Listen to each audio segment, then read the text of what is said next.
Air War in Vietnam. Sleek jets wielding high-tech missiles ruled the sky. To many, the gun is a useless relic of a bygone era.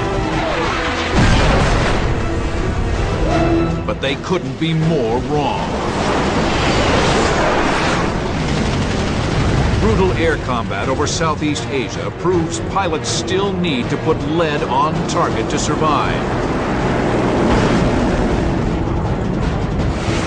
Now you're in the cockpit as American pilots take aim and pull the trigger in some of the most heart-pounding dogfights of the modern age. Experience the battle. Dissect the tactics. The gun kills of Vietnam. Next on Dogfights.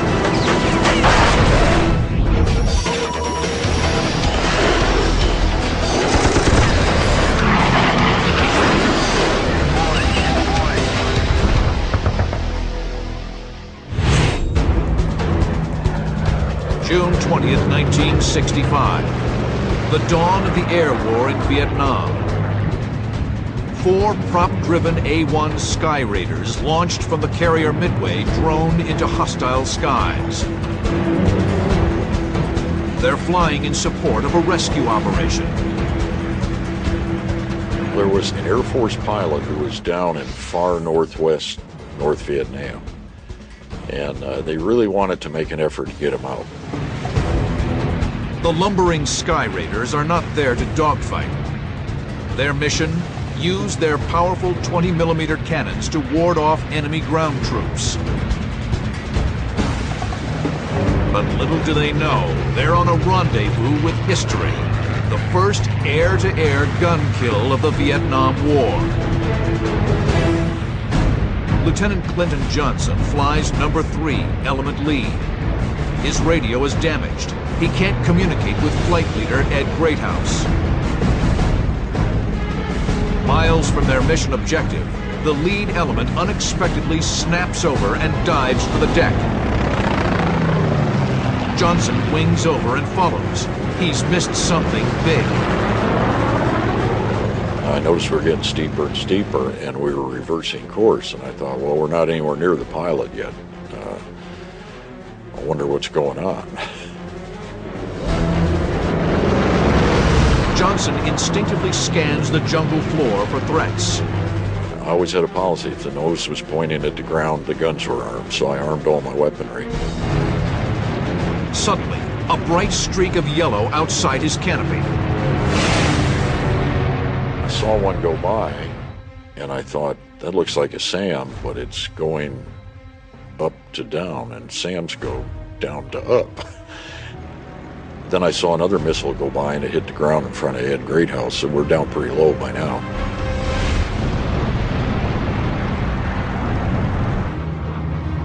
Two North Vietnamese MiG-17s have the drop on the Sky Raiders. The leader is going after Johnson. Shortly thereafter, I looked in my mirror, and there was a guy firing at me. The MiG is spewing out a lethal arc of 37mm and 23mm cannon fire.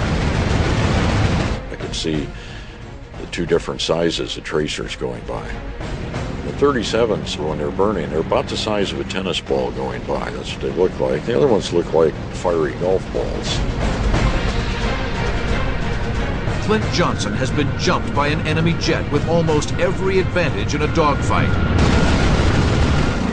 Something his Sky Raider was never intended to do.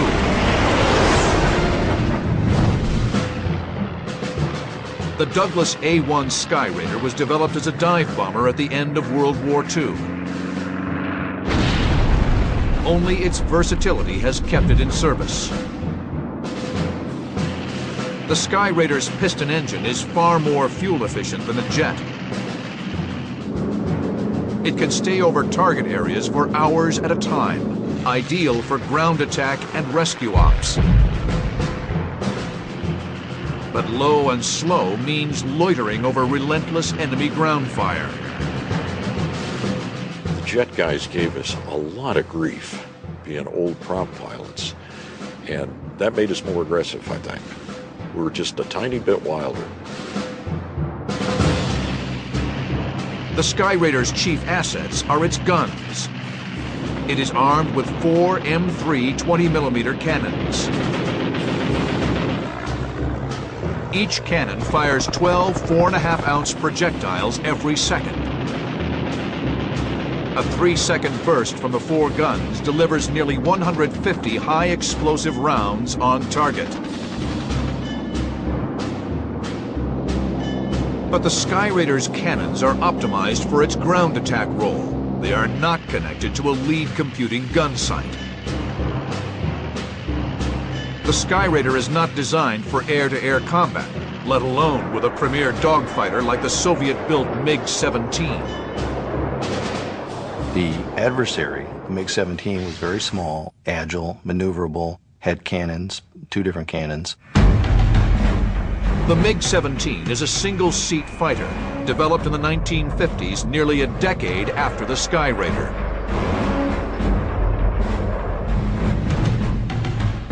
The jet-powered MiG is far superior in the key aspects of speed and climb rate. Its weapons system is designed for air-to-air combat. A single hit from its 37mm cannon could obliterate a Sky Raider.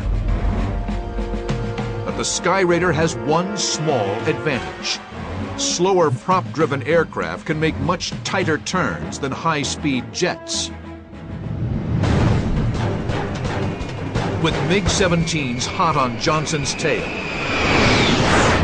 he'll have to outturn his enemies to survive. The Sky Raiders take violent evasive action. The lead element pulls hard to the right. Johnson and wingman Charles Hartman brake hard left. The flight is split. Johnson's wings are nearly vertical in the high G turn. His airspeed plummets, but the Sky Raider is built to handle this kind of maneuver. The A-1's thick, wide wing generates more lift than the MiG's swept wing. Johnson can stay aloft at extremely slow speed. The MiG cannot. The Sky Raiders pull tight circular turns.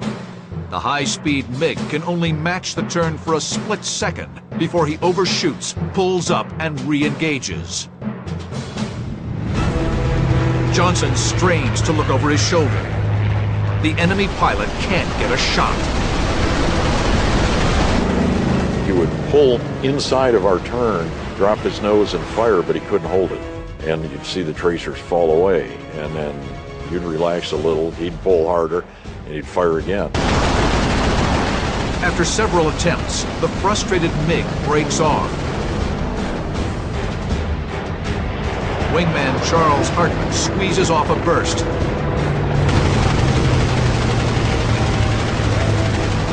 The enemy jet easily pulls away. He roared by us and started to climb and went up to about 10,000 feet, then sat up there.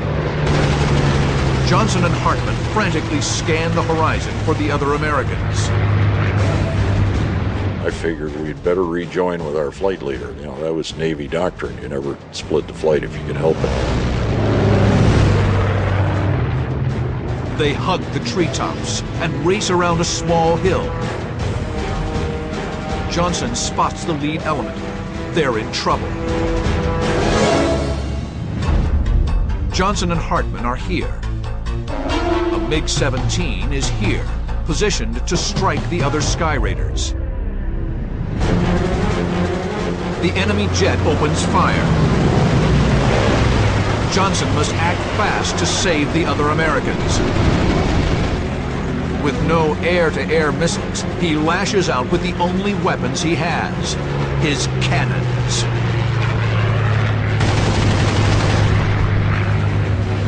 We had a 90-degree deflection on him.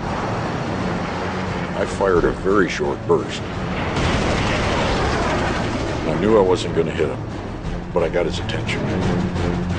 But now the MiG snaps violently around to the right. He turned into us, head on. Johnson has saved his flight, but he's put himself and his wingman in mortal danger. The communist MiG bores in for the kill at 450 miles per hour. Johnson's finger is poised on the trigger. There's never been an air-to-air gun kill in the Vietnam War. For the Americans, it's make history or die.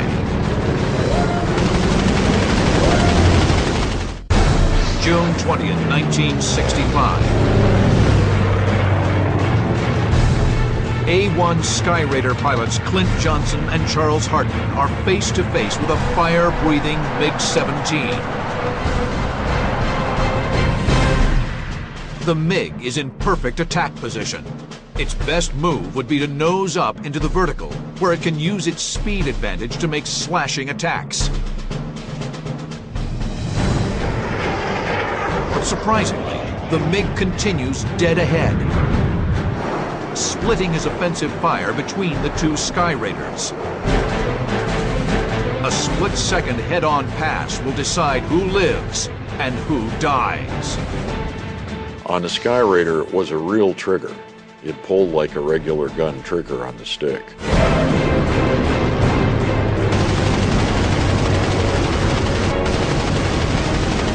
High explosive rounds punish the MiG.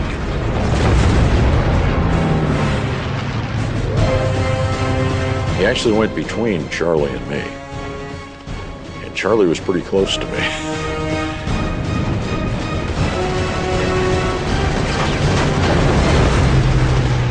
I thought I was going to hit him.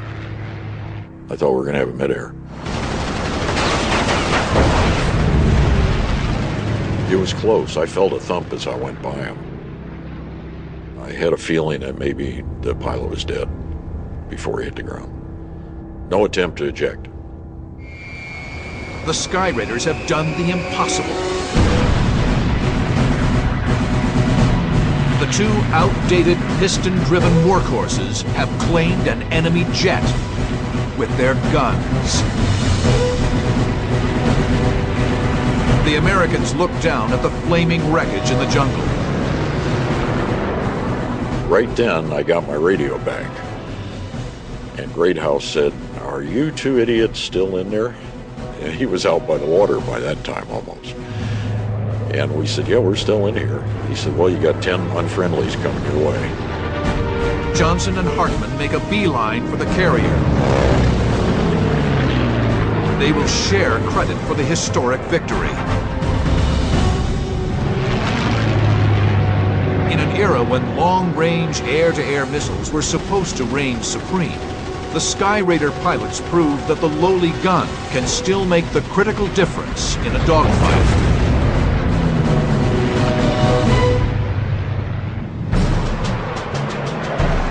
But by 1965, dogfighting was no longer a top concern, as new weapons technology was expected to make close-in air combat a thing of the past.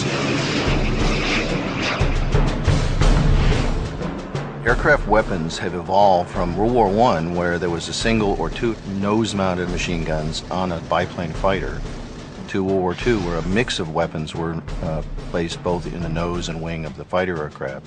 Some countries, like the UK, went to 8 smaller machine guns. The United States often used 6 or 8 larger 50 caliber machine guns, and then Germany and Japan used a mix of machine guns and cannon. These were all with the objective of achieving a weight of fire to destroy the enemy bomber or fighter.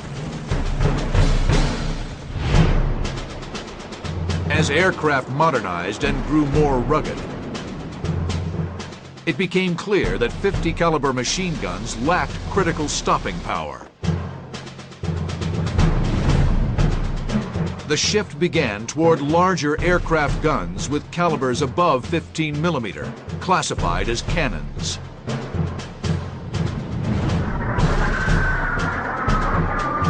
But in the mid-50s, the need for cannons was called into question as newer weapons came online.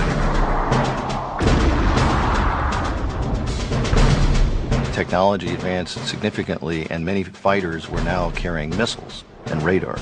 It caused some designers to say, let's leave the gun out of the airplane because of weight and the fact that these new missiles would be able to do the job.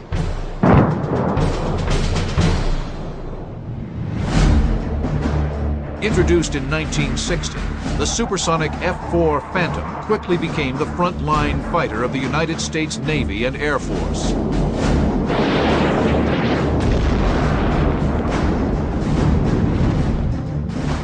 It packed two primary offensive weapons, the long-range radar-guided AIM-7 Sparrow missile and the shorter-range AIM-9 heat-seeking Sidewinder missile, but no gun. But as the air war over North Vietnam went hot, F-4s were quickly dragged into maneuvering fights with less technologically advanced dogfighters like the MiG-17. Their missiles were unreliable at close range.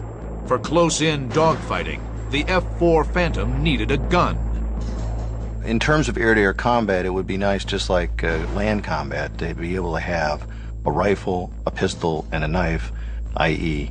an AIM-7 Sparrow, an AIM-9 Sidewinder missile, and a gun to use when it's needed in the right condition.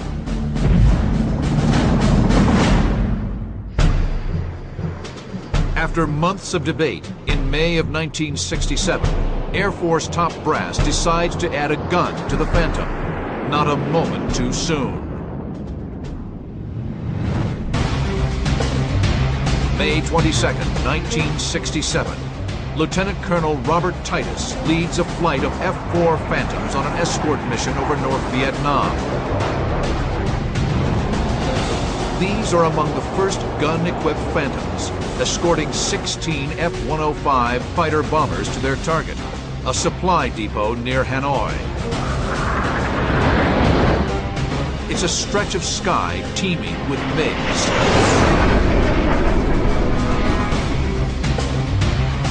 Titus's flight is high and to the right of the thuds. I could look down and see them, and I was far enough out to where I could not have to divert my attention entirely to them, where I could scan the sky visually. The colonel's backseater, the second pilot who mans the radar and radio controls, is First Lieutenant Milan Zimmer. I'm on the radar scope, and I'm trying to pick out any contacts that are out in front of the strike flight, so that we at least have a warning if there's something out there. It appears to be business as usual. But a lethal threat is streaking in behind the Phantoms at over 600 miles per hour. Two gleaming MiG-21s bore in to attack. Titus is here, 1,000 feet above the bombers. Two MiG-21s are here, behind Titus. The MiGs will mount a hit-and-run attack, fire their heat-seeking ATOL missiles, then streak away to avoid a fight. I looked over my shoulder, and here came two MiGs firing missiles. I immediately called a brake, and we turned hard left.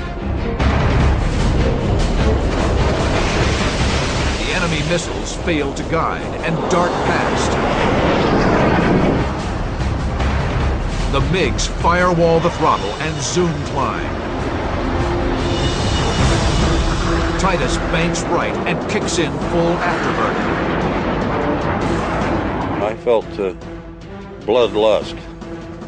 I'm after them. I mean, now they're the target. Turnabout's fair play. The MiGs claw for altitude. The Phantom's twin engines roar. The chase is on. May 22nd, 1967. F-4 pilots Lieutenant Colonel Robert Titus and Lieutenant Milan Zimmer are hot on the tail of a pair of MiG-21s. The aircraft are climbing at an incredible rate, 80 stories every second. Titus's twin engines pump out double the thrust of the enemy jet. He's closing fast. Though his F-4 is equipped with a gun, the weapon is not his first priority. My focus is closing on this MiG, getting in position to fire a missile.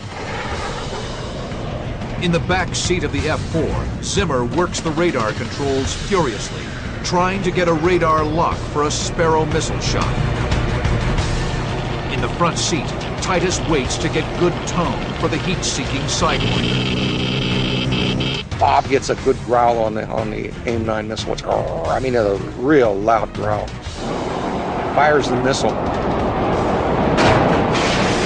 As the Sidewinder slides off the rail, the MiG streaks into the clouds. And the missile tracks right into the same hole that the MiG went into. And it went right up his tailpipe and he exploded. I didn't see the explosion, but as we went through the thin cirrus deck, there was debris and smoke and stuff in the air.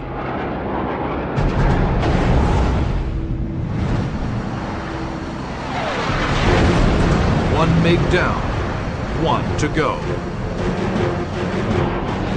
Titus applies right rudder to get the MiG in his crosshairs. He orders Zimmer to go bore sight, meaning lock the radar antenna in line with the gun sight. Titus fires a Sparrow missile. The MiG pilot reacts smartly. Well, he saw us coming and he turned hard left and started down. And that's when the dogfight really began. Titus rolls left and pitches down to give chase. The force of G shoves the Phantom pilots back in their seats. The F-4 screams into a power dive. The MiG pilot throws his aircraft all over the sky to shape his deadly shadow. And it was some very high G maneuvers, right and left, up and down, at probably 550 to 600 miles an hour. I mean, we were smoking. It was one hell of a show. The lower the MiG gets, the more it blends in with scattered reflections from the ground. Titus's missiles cannot lock onto the target. A skilled pilot flying the premier fighter of the Soviet bloc is no easy mark. The Soviet-built MiG-21 is a single-seat fighter capable of Mach 2, a worthy adversary to the F-4. The MiG-21 is lighter and more agile, but cannot outrun the more powerful Phantom. The MiG's intense maneuvering can defeat any of Titus's missiles. But this F-4 is packing a gun. What was found in early Vietnam air combat was it would be nice to have the AIM-7, the AIM-9, and a cannon so that you covered all the elements of the potential air combat. Once it was discovered that a gun was needed, a bunch of activities took place. One was the design of a gun pod, the SU-16, which was centerline mounted like a fuel tank. At the heart of the Su-16 was an M61A1 six-barreled 20mm rotary cannon, which operated like a Gatling gun. Power was provided to the cannon by a ram air turbine that popped out into the Phantom's slipstream.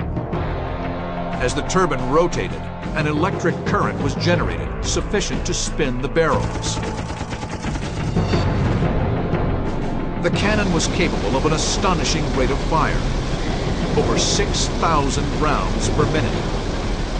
But the gun pod had several major drawbacks. The problem was that the centerline fuel tank was taken off to make room for the gun pod, so the aircraft went out and had 600 gallons less fuel. In addition, it was not optimized, the gun pod, to the gun sight. So really it was kind of a spray and hope philosophy rather than an accurate system. Regardless of its limitations, Phantom pilots now had a weapon to fall back on when their missiles failed.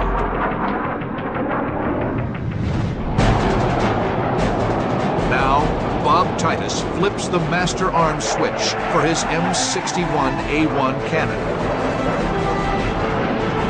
On the belly of his F4, the turbine spins in the slipstream. Titus's gun is primed and ready. His gun sight is worthless. He'll need a hunter's instinct to take the MiG down. Every time I tried to get lead on him, he'd reverse, thereby spoiling my aim. The closer Titus and Zimmer get to the ground, the more immediate the danger. Flak was all around us. I mean, it was everywhere. We had gray flak, black flak, it was all over the place. Two surface-to-air missiles streak up towards the F4. I look out the canopy and here's this big telephone pole coming up. I instinctively ducked my head because the missile appeared to be close to me. I don't think Titus saw it. I'm not sure if he did or not. I was too focused on the MiG to be concerned with that. My job was to get the MiG. The MiG pilot is running out of options. Titus is closing in. The MiG rolls wings level and begins a high G pullout. Bob Titus yanks back on the stick, straining to pull his nose in front of the MiG. He must compensate for the increased deflection of an externally mounted gun. I didn't know how much lead to put on him, so I just put the pipper at his 12 o'clock position, pulled the trigger, and ran a buzzsaw through him. Bullets rip through the length of the MiG-21. M61 Gatling gun fires 6,000 rounds per minute. So pull the trigger, it goes boom. That's about 50 rounds of 20 millimeter high explosive incendiary and armor piercing incendiary. Titus pitches up to keep from overshooting. Went high right and pulled G's and came back around on him again. Put the pipper on him, tried to do it again, and the gun had jammed. But the Americans have already done enough damage. We're looking, and the MiG is floating like this. We got him, he's going in. The pilot didn't get out.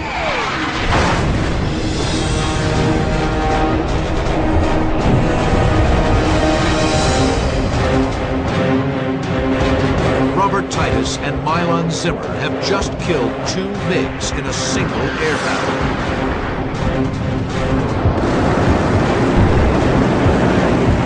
The second victory, the gun kill, validates the recent argument that F-4s should carry a cannon, in addition to their air-to-air missiles.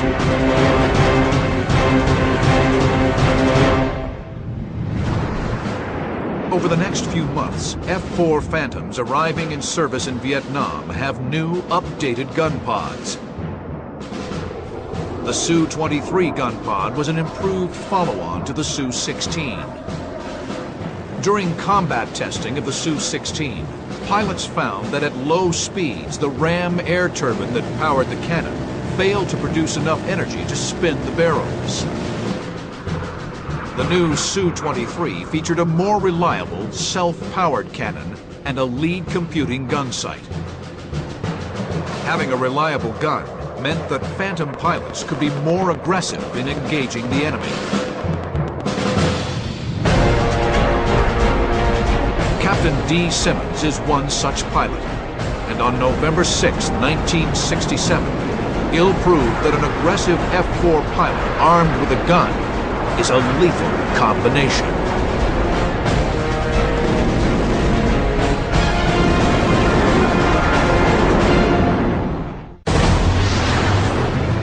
November 6, 1967.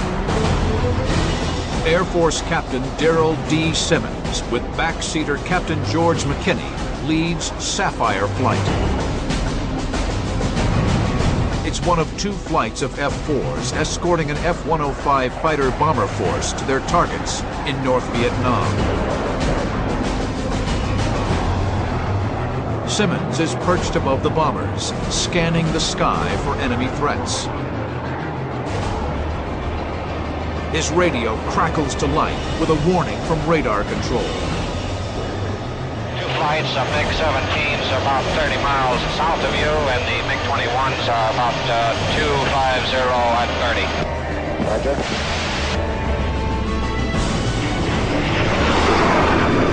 The MiG-21s pose the greater threat. The captain gives the order to drop tanks, then brakes his flight hard left to head them off. In the back seat of the Phantom, George McKinney struggles to get a radar lock. So you can take a look. I'm fine, but There was a lot of clouds that day, especially in this sector we turned into. And we were kind of meeting them head on. Their blips merge on the radar scope. Nothing. They were either above us or below us, I don't know. But we never did see them. Simmons is concerned that the MiGs got past him. If so, the F-105 strike force is now in serious jeopardy. He quickly reverses course and powers back toward the fighter bombers. The role of the American fighter pilots largely was offensive-defensive. It was not to go knock down a MiG.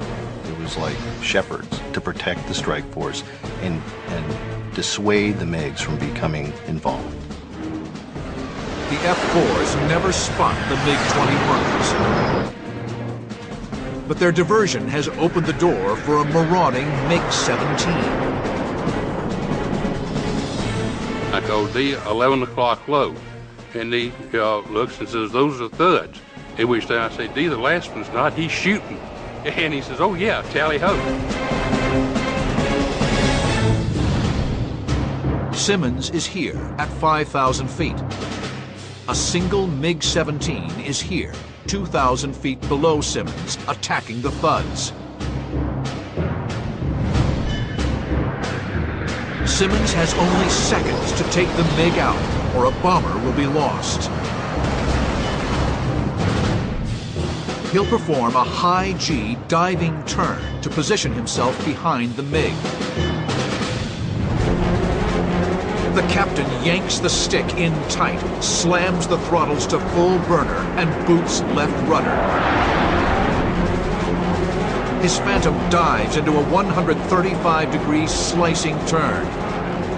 He quickly accelerates past Mach 1.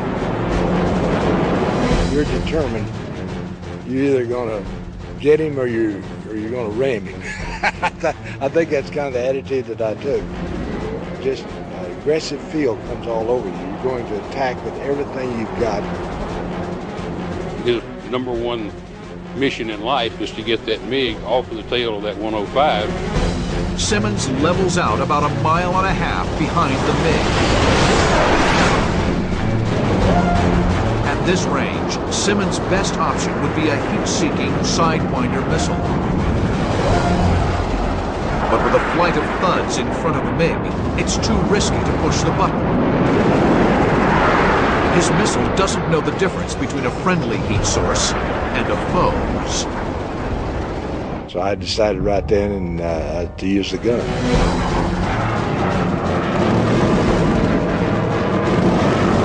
We fired just a little bit out of range and put some tracers across there to break him off.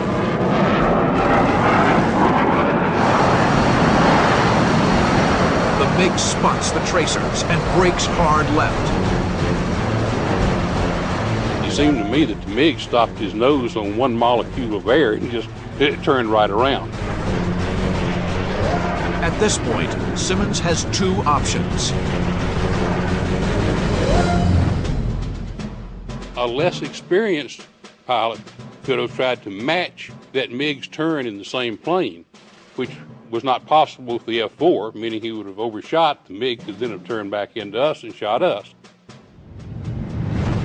Or the highly skilled fighter pilot could recognize that he still has an offensive opportunity, which he did. You cannot turn with him. Well, you have to get into another plane. Simmons takes the fight into the vertical, performing a high-speed yo-yo. In a yo-yo, Simmons pulls into a steep climb, reverses, then dives on the MiG, cutting inside his enemy's turn. It's a maneuver that takes advantage of the Phantom's raw power. I just pull straight up then going into the vertical. Climbed about 12,000 feet, airspeed decreased around 200, 220 knots. Pretty low for an F-4. At which time he stomps the rudder to get the nose pointed back down, unloads the G off the airplane to allow the airspeed to build back above the Mach, and then pulls toward the MiG. The North Vietnamese pilot loses sight of Simmons. I don't think he even saw us. Because when I went vertical, I'm sure he looked around and we were way above him. The MiG pilot is unaware that the Angel of Death is swooping down from above. As we start to close the range on the MiG, he realizes that we're there, and he goes into a climbing left turn, at which time he pulls the nose well out in front of him, as you have to pull lead. As the MiG turns, he rolls to reveal the full outline of his aircraft, a perfect target. Simmons pulls the trigger. A 3-second burst.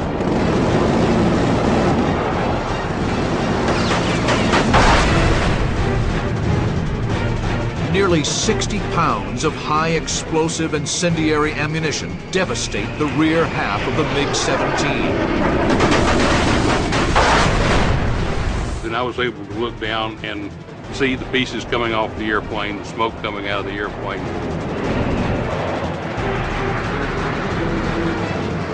Pieces came off of him. I just pulled off, pulled up beside him. He looked at me going down. He stayed with the airplane. And then he ejected just before he hit the trees. And his chute streamered as he disappeared into the trees. Simmons and McKinney have killed their first MiG.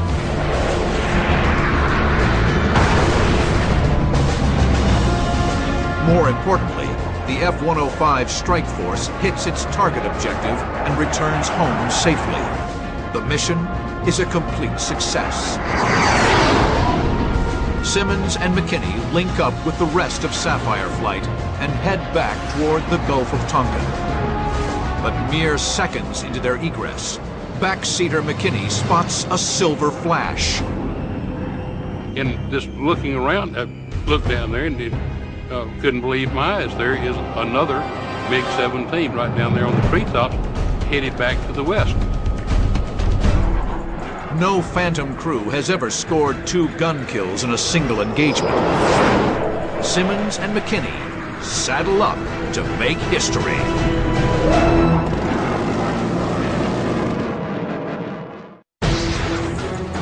November 6th, 1967. Darrell Simmons and George McKinney have a visual on a MiG-17. The enemy jet is hugging the jungle floor, blending in with ground reflections. Firing a heat-seeking missile would be futile, but Simmons is armed with a cannon. Simmons is here at 3,000 feet. The MiG-17 is here. Once again, Simmons will use his diving speed to close the gap. We just lit the burners, unloaded, and like I say, I wanted to put the airplane right in on him. Simmons rolls into a hard left turn. He levels his wings barely 200 feet off the deck and just 1 mile behind the enemy aircraft. At nearly the speed of sound, his Phantom can cover that distance in a fraction of a second. The MiG hugs the ground, rocketing toward a low hill in the distance. I thought that MiG's tactic was going to be, well, I can turn faster than F-4 comes, so I'm going to fly at this little hill, and at the last minute I'm going to turn, I'm just going to let him run into the hill. Simmons has a 200-mile-per-hour overtake speed. He's low to the ground and too close for missiles. Once again, he'll have to depend on his gun to make the kill. He's closing on this guy with what we call the speed of heat. I could actually look around the front seat and see a red star on each of the MiG's wings. I mean, that's, we're pretty doggone close, and it was time to shoot. I was ready, and I pulled in there as quickly as I could and fired. Simmons' cockpit recorder captures the excitement. Okay, Dan, ready for fighting, man. Okay, here goes. We got it, You're close, He's fighting out, he's out, he's going down in flames. We got it, right there. Okay, Southpaw, let's get out of here. Dan, what is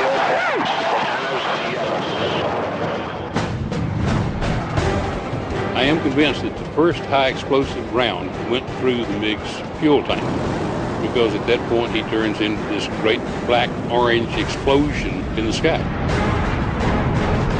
It was that quick. The Phantom is so close to the explosion that Simmons has no choice but to barrel through the churning fireball. Smoke is sucked into the jet's intakes. The Phantom shudders, its engines gasping for breath. We're very, very happy for about 3 seconds until we went through that fireball. And since there's no oxygen there and disturbed airflow, it causes the compressor blades in our jet to stall, which kind of goes boom. Right then, we just thought we had a one-way ticket to the Hanoi Hilton, because we were deep in there. We weren't that far out of Hanoi. Their fear is short-lived. The Phantom's compressor blades kick in, and its twin J-79 engines return to full power. Simmons decides it's time to get out of Dodge. Captains Simmons and McKinney make it safely back to base at Ubon, Thailand, having scored the only double-gun kill by a Phantom crew in the entire war. Hey, how'd you do? 2, baby. Beautiful.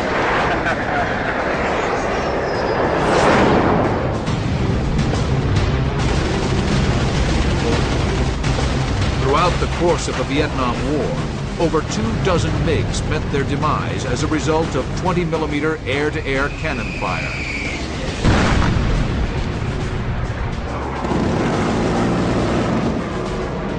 In many of those instances, if the American pilot had not had a gun at his disposal, the MiG would have survived to fight another day.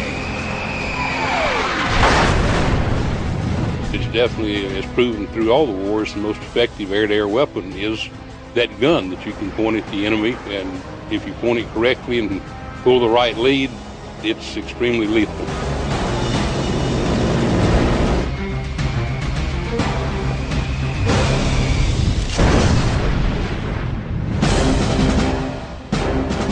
Improved reliability and guidance systems have cemented the missile as the primary weapon of modern air superiority fighters, like the F-15 Eagle and the F-22 Raptor.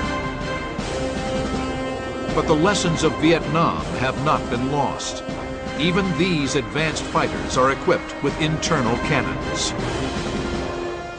In most cases, the cannon was kept, because on certain close-in combat situations, nothing like a cannon, because you can fire it very close in, you can fire it instantaneously, and it won't be decoyed by electronic warfare or any tactics. The bullet will still hit the target.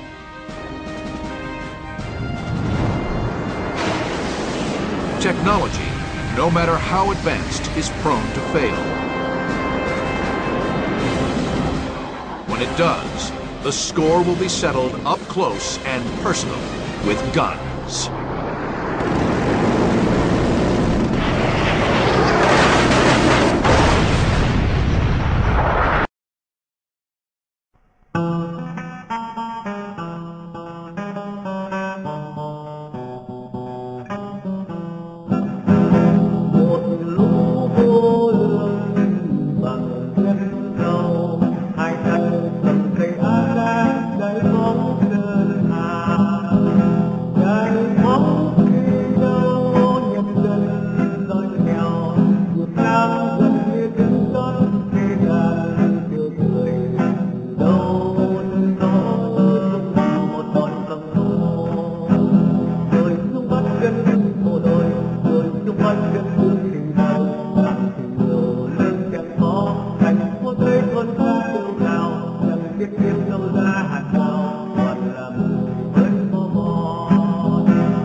vẫn rất vinh lời càng từ nhiều lưng chẳng có thành phố tôi con ca kêu gào chẳng biết cung đâu ra hàng rào còn là mình với bó bò từ bắc vô nam muôn người thoát than công an là con lưu manh cùng bố dân lành nhà nước tham ô nhân dân đói nghèo làng thôn chẳng lên phố lớn rất nghèo ăn mày đâu không nói cũng theo bọn tổng nô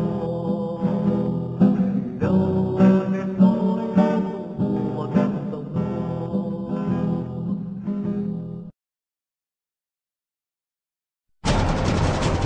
The skies above North Vietnam erupt into the fiercest air combat of the war. Brutal supersonic dogfights. As kills mount, one U.S. pilot pursues a life-or-death quest for a coveted title. The first Air Force fighter ace of the Vietnam War. Using state-of-the-art computer animation, you're in the cockpit with America's finest pilots as F-4 Phantoms challenge communist MiG-21s. Experience the battle. Dissect the tactics. Relive the dogfights.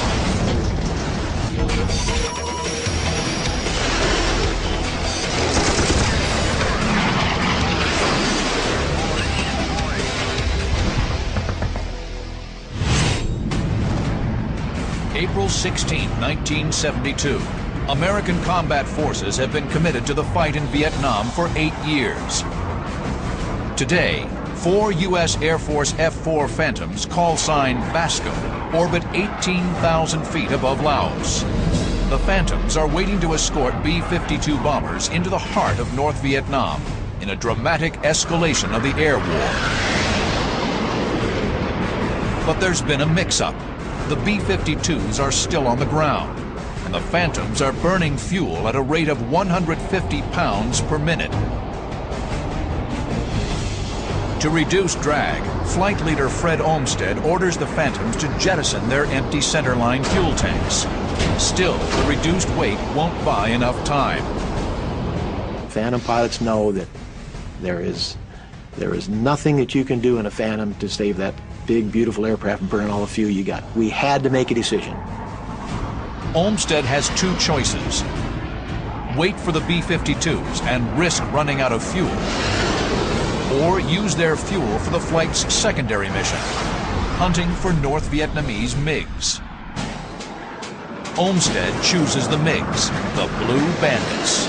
He turns the Phantoms 180 degrees. Basco flight is now on the prowl. Flying number 3 is Olmsted's good friend, Dan Cherry. Fred makes a turn and heads right for Hanoi. And we start pushing the power up and picking up the speed. And we cross that border into North Vietnam. Almost exactly at that precise time that we ingressed into North Vietnam from our orbit in Laos, my backseater picked up 2 Blue Bandits. Basco flight's audio transmissions were recorded, a remarkable historical record of air-to-air combat in Southeast Asia. Basco has 2 bandits on the nose, F-20. Copy that. The bandits on the nose at 20. Let's get rid of them, Basco. 2 silver MiG-21s are 20 miles out and closing head-on at the Phantoms. Olmsted isn't backing off. He orders Basco flight to stay on course. They marched right down the radar scope from 18 miles to 12 miles to 10 miles to 8 miles. I didn't see them at the time, and Fred said, "There's 2 silver MiG-21s there, Dan." And I said something really clever and smart like, "Where?" The MiG-21 there, Dan. Dan. Oh, joy. 2 Blue Bandits just went by us. And that's when the fight really started. Olmsted and his wingman give chase. He rolls his F-4 Phantom into a climbing turn and swings around 180 degrees. Olmsted and his wingman are maneuvering to get above and behind the Bandit into a firing envelope. Cherry and his wingman stay in trail, protecting Olmsted's 6 o'clock. Then, Cherry spots a third Bandit, a camouflaged MiG-21, ambushing Fred Olmsted from behind. We've gone through about 90 degrees of turn when my wingman, Greg Crane, spots the camouflage MiG right off of our nose. The North Vietnamese have set a trap, and flight leader Fred Olmsted is the target. The stage is set for a legendary dogfight. A battle on the cutting edge of a dramatic turnaround in the Vietnam Air War. Americans are in the skies above North Vietnam for the first time in 3.5 years. In October 1968, seeking to de-escalate the conflict and bring the North Vietnamese to the conference table, then-President Lyndon Johnson declared bombing off-limits above the DMZ, separating North and South Vietnam. The North used the bombing halt to build up its military capability. By 1972, they're ready for a major offensive. They stream hundreds of thousands of troops and armor down the Ho Chi Minh Trail. They had massed approximately 200,000 troops there north of the DMZ. That's 20 divisions, 600 tanks, and to put that in perspective, that's the same size, roughly, as the German army had during the Battle of the Bulge. In March, the North Vietnamese surged south across the DMZ. The fate of South Vietnam rests in the hands of American airmen. April 9th, 1972.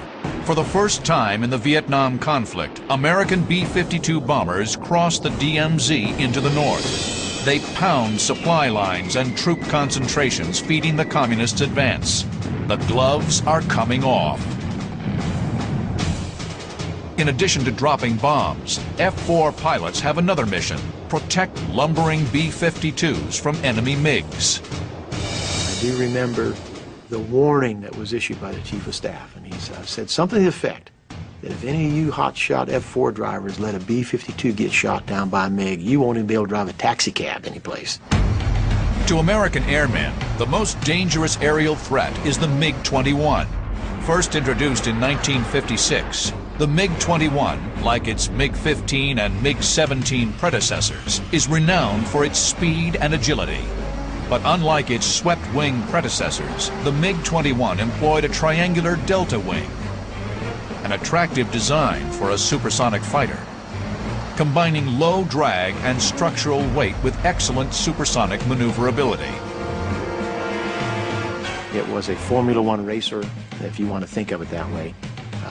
Turned extremely sharp. It had a big afterburner, strong, a big thrusting afterburner engine. It could turn very, very quickly, very well. It was hard to see. No real smoke, no smoking engines. The MiG-21 is armed with 2 heat-seeking air-to-air missiles and 2 23mm cannons. It's lethal in close encounters. In contrast to the sleek MiG, the massive 2-seat F-4 Phantom was designed for the Navy in the late 1950s as a long-range fleet defense fighter. In 1962, it was adapted for the Air Force for both air-to-air and air-to-ground missions. The Phantom was armed with 4 long-range radar-guided AIM-7 Sparrow missiles and up to 4 short-range heat-seeking AIM-9 Sidewinder missiles. It could also carry up to 16,000 pounds of bombs, rockets, and napalm. 2 afterburning J-79 turbojet engines make the F-4 a fast and versatile heavy hitter. You'll never, ever, ever forget what it was like to start those big old J-79 engines up and add just a little bit of power and feel that big old Phantom taxiing out and shaking and rumbling. And you just knew you had strapped on a very, very masculine piece of equipment. It was massive. It looked like a combat plane. Capable of reaching speeds over 1,400 miles per hour, the F-4 is 100 miles per hour faster than the MiG. But the lightweight MiG, with its tight turn radius at high altitude, has the advantage in horizontal maneuvering, while the F-4's power has the advantage in vertical maneuvers. With American Phantoms and B-52s on the attack, North Vietnamese pilots respond aggressively. They abandon their traditional hit-and-run attacks. Now they turn to challenge the Americans. There's going to be blood in the sky. Fred Olmsted and his wingman are in the middle of it. They've fallen for a trap and chased after two silver MiG-21s. A third camouflaged MiG-21 has jumped on their tail. MiGs sometimes used camouflage paint schemes for this kind of mission. Staying low with camouflage made it virtually impossible to see when we're looking down in the jungle. The silver MiG-21s are here. Olmsted and his wingman are here. The camouflaged MiG streaks in on their tail here, but he doesn't see Dan Cherry right behind him on his 6 o'clock. Cherry and his wingman streak forward and engage the MiG. I rolled out, saw him, and just headed right for him. And he broke left and went right into a cloud bank. 140 in the cloud, Dan. On our nose, Dan. Reverse back to left. Okay, went in that cloud. Going into a cloud in North Vietnam is a scary proposition. I'm thinking, man, I don't want to go in that cloud, but I was not going to lose this opportunity either. For American airmen in the hostile skies of Southeast Asia, an innocent-looking cloud can be a death trap. Vietnamese radar operators can track the F-4s through the clouds to launch surface-to-air missiles against them. The F-4s can electronically detect a SAM launch, but can't visually avoid the missile. There's also the danger of mid-air collision. Cherry and his wingman know the risks involved. The American airmen are enveloped in a gray, foreboding mist, but the F-4s press the attack. April 16, 1972.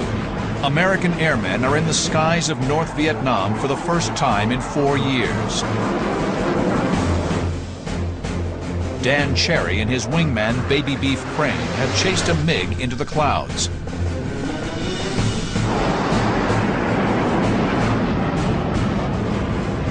Visibility is zero, a fighter pilot's worst enemy. The pressure is much too intense. Cherry aborts.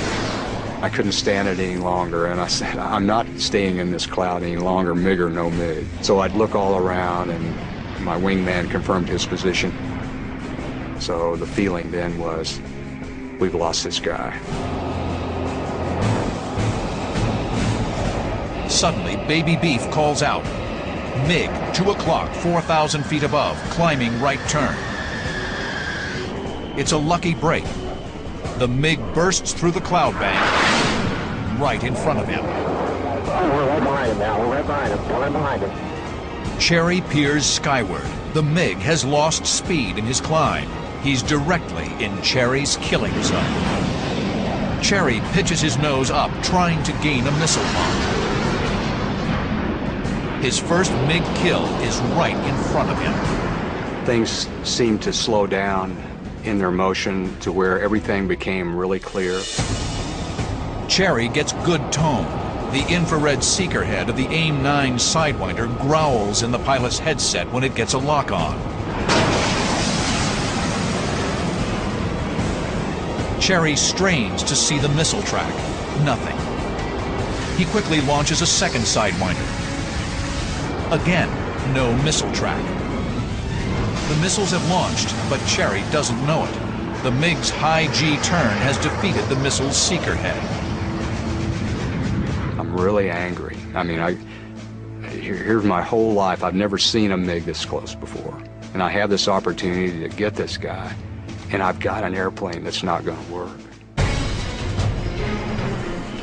Desperate, the MiG noses over into a spiraling dive. He's hoping that his tight turns will prevent Cherry from getting another lock-on. Cherry and his wingman kick over into a diving chase. From 25,000 feet, the three planes hurtle toward the ground. The Americans have the weight and thrust advantage. Baby Beef has nosed ahead in the dive. Cherry clears him to take the lead, rolling to the outside, making way for his wingman.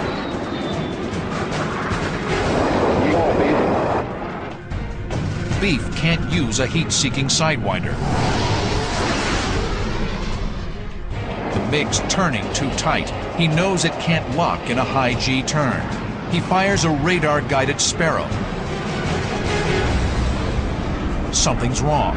It drops like lead. Then he fires another one, and it does ignite, but it goes into a huge corkscrew out to the right. Then the third missile he fired, and it was tracking really well. And I thought, man, this is really looking good. Beef's third missile streaks through the sky. Another radar-guided Sparrow. The Sparrow tracks steadily on the descending MiG. The MiG brakes hard right. The 500-pound missile should follow, but it darts past without detonating. Cherry and Beef have fired 5 missiles. All have failed. It's a problem that's plagued the Air Force since the beginning of the war. Developed in the mid-1950s, the heat-seeking AIM-9 Sidewinder relies on infrared homing. First-generation Sidewinders are plagued with problems. They're prone to interference by clouds and rain, and often lock onto bogus heat sources, like the sun. With an effective range of 2 miles, the Sidewinder is best employed against short-range targets. Its long-range counterpart is the AIM-7 Sparrow, whose maximum range of 28 miles is far greater than the Sidewinder. Introduced in the late 1950s, the Sparrow uses radar instead of infrared. It must be actively tracked to the target by the F-4's backseater, the Weapons System Officer, or WISO. But the Sparrow is virtually useless against fast-maneuvering targets inside a 5,000-foot radius. During the war, there were over 200 occasions where someone fired a Sparrow missile. It never came off the airplane. Of the ones that did come off the airplane, the kill rate was 0.11. In other words, 11 out of 100 were victorious. The Phantom Air crews have another problem. Air Force fighter pilots, as opposed to their Navy counterparts, received little or no training on how to maneuver against small, fast adversaries like the MiG. What did I learn in my training about MiG pilots? It's a very simple answer. I learned virtually nothing. The experience we received in training was not against any dissimilar type aircraft. We only saw other fellow Phantoms with the same flying characteristics that we had. The most effective air-to-air training we had was done illegally. And we would go out and fly our bombing mission or our radar low-level navigation mission and save some fuel at the end and then fight with each other. So whatever skills we had when we went in there were developed by hook or crook. Thrust into his first dogfight against an actual MiG-21, Dan Cherry is on a steep learning curve. He races through his options. 2 of his missiles have failed. But he's determined to kill the MiG. This is going to sound weird, but I'm thinking I'm going to ram this guy. That's the aggressive feeling that I had at the time, was that I was not going to let this guy get away. The MiG has lost airspeed in the turn. Cherry and Beef pitch up and roll vertical to keep from overshooting. As they descend once again on the MiG, Cherry calls for the lead. I got him right. Okay, he's breaking. He's break left, Beef. I got him. Fast full brake left. Okay. Go get him, Dan. I kept telling Greg to get out of the way, and I'm in burner, and I'm trying to close on him because I'm ready to shoot. I'm ready to try to shoot. Cherry slides past Crane and fires a missile. Lo and behold, that big AIM-7 Sparrow comes out of there, and it does one of these kind of like a barrel roll maneuver like this at first. The Sparrow appears to be tracking off course, but then, to Cherry's relief, it rides the Phantom's invisible radar beam to the target. Its 65-pound warhead detonates, ripping the right wing from the airplane. Cherry watches the plane plummet in a fireball.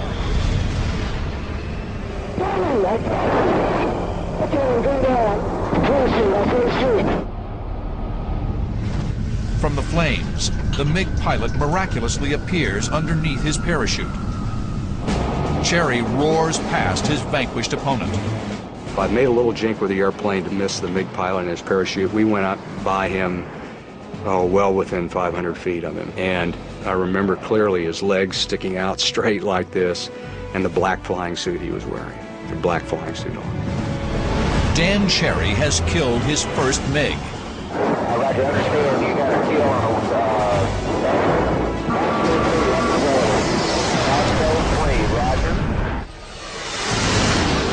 But the fight isn't over. 10 miles away, Cherry's good friend Fred Olmsted is chasing down 2 enemy MiG-21s. He's in for the fight of his life. So right then, there's no doubt we're going to have an engagement. We're going to have a very serious dogfight, and somebody's not coming home.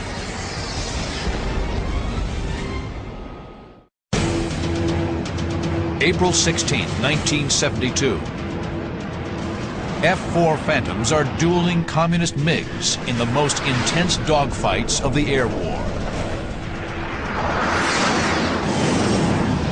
Fred Olmsted is on the tail of 2 MiG-21s. The enemies streamline their fighters for battle. I then remember distinctly seeing silver objects coming down in front of me, and they pickle their centerline tanks. Then, unexpectedly, the lead MiG rolls inverted, diving earthward. And he was gone. He was out of the fight. That meant it was my airplane and my wingman against their wingman. Olmsted and his wingman are here. The MiG leader has just bugged out, leaving his wingman to fend for himself. Olmsted bores in for the kill. The lone MiG jinks down and into a left turn. A classic MiG ploy. He wants to lure Olmsted into a horizontal fight where the more maneuverable MiG can outturn the Phantom. Once I saw that turn, I was confronted with a choice here, whether or not to try and turn with him and get the gun sight on him, or try and accomplish what I had learned in the past. And I said, I'm going to fight this guy in the vertical. I'm not going to get out there and try and turn with this man. Olmsted pitches vertically, then rolls over into a dive. The move allows him to stay behind the MiG while keeping his airspeed up. He'll avoid a turning fight where his heavy Phantom will dissipate crucial airspeed or energy at a far greater rate than the lightweight MiG. It's an effective maneuver called lagging. I found that I could accelerate coming down because gravity was working for me, pull inside and use my increased energy to close the distance that way. Olmsted and his wingman repeat the maneuver several times. The horizon tumbles as the planes jockey for position.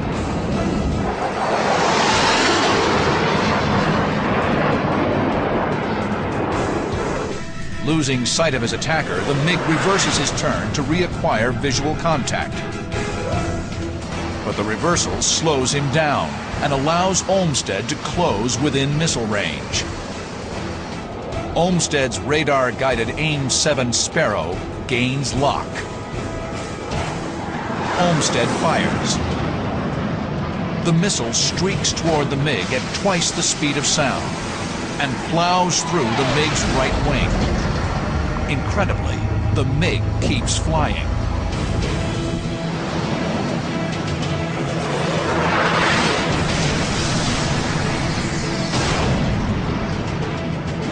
I don't know whether the missile only partially detonated or perhaps it was just the impact that absolutely sawed that wing off, but that's what I had. I had a MiG with about a half of a right wing and a spiraling left-hand turn at that time. Olmsted presses the attack. He fires a second missile.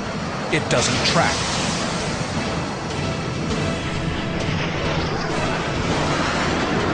Sparrow 3 armed. Missile away. It hit him right in the top of the canopy, right through the canopy, and then I got a pure, absolute explosion because the airplane just exploded. It looked like two miniature nuclear fireballs, actually, and it just spiraled right down in front of us. Red ground, Pasco 01. Let's go. Scratch number 821. Fred Olmsted has kill number 2 for Basco flight. What began as an aborted B-52 escort mission has resulted in 2 confirmed MiG kills. In 1972, the North Vietnamese have less than 60 MiGs in their Air Force. Thanks to Fred Olmsted and Dan Cherry, they've lost 3% of their fighters. On the ground, the determined North Vietnamese continue their offensive. In May 1972, the bombing campaign intensifies dramatically. B-52 sorties are doubled, from 1,500 in March to over 3,000 in May. F-4s are employed for bombing strikes and strafing runs against North Vietnamese infrastructure and troop positions. The massive new aerial offensive is called Operation Linebacker. There were much greater numbers of aircraft involved. It was a massive campaign that probably did more damage in 2 weeks than the rest of the damage done in the entire war in North Vietnam.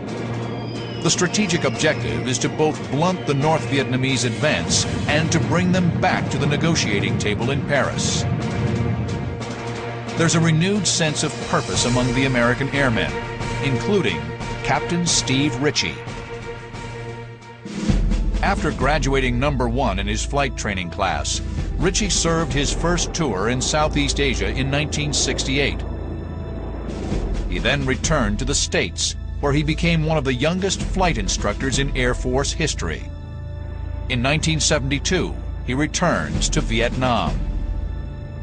I don't think any of us felt like we could sit here and live this good life here in America while our friends and our colleagues were back in Vietnam. Steve Ritchie racks up his first 2 MiG kills in the opening weeks of Operation Linebacker, one on May 10th, another on May 31st. Ritchie is proving himself a skilled dogfighter. As Linebacker rolls on through June, Ritchie flies in support of dozens of strike missions.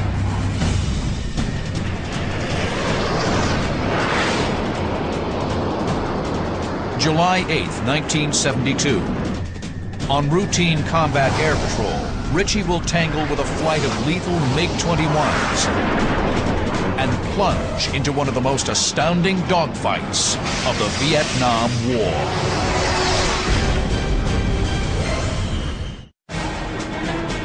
July 8, 1972. Pilot Steve Ritchie leads a flight of 4 F-4 Phantoms, call sign Paula, on combat air patrol over North Vietnam.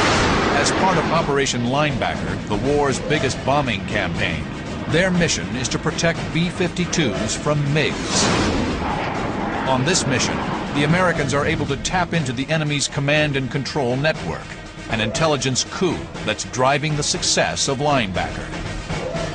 They could hear the controller that was talking to the pilot. They could hear what the pilot was saying. and so you knew where they were, what they're looking at, and where they're coming from. Steve Ritchie and Paula Flight are heading towards Hanoi. Suddenly, combat control crackles in his helmet. MiGs are in the air, somewhere below. Ritchie drops down to search for the enemy. He can't find them. They could be anywhere. Then another warning comes over the radio.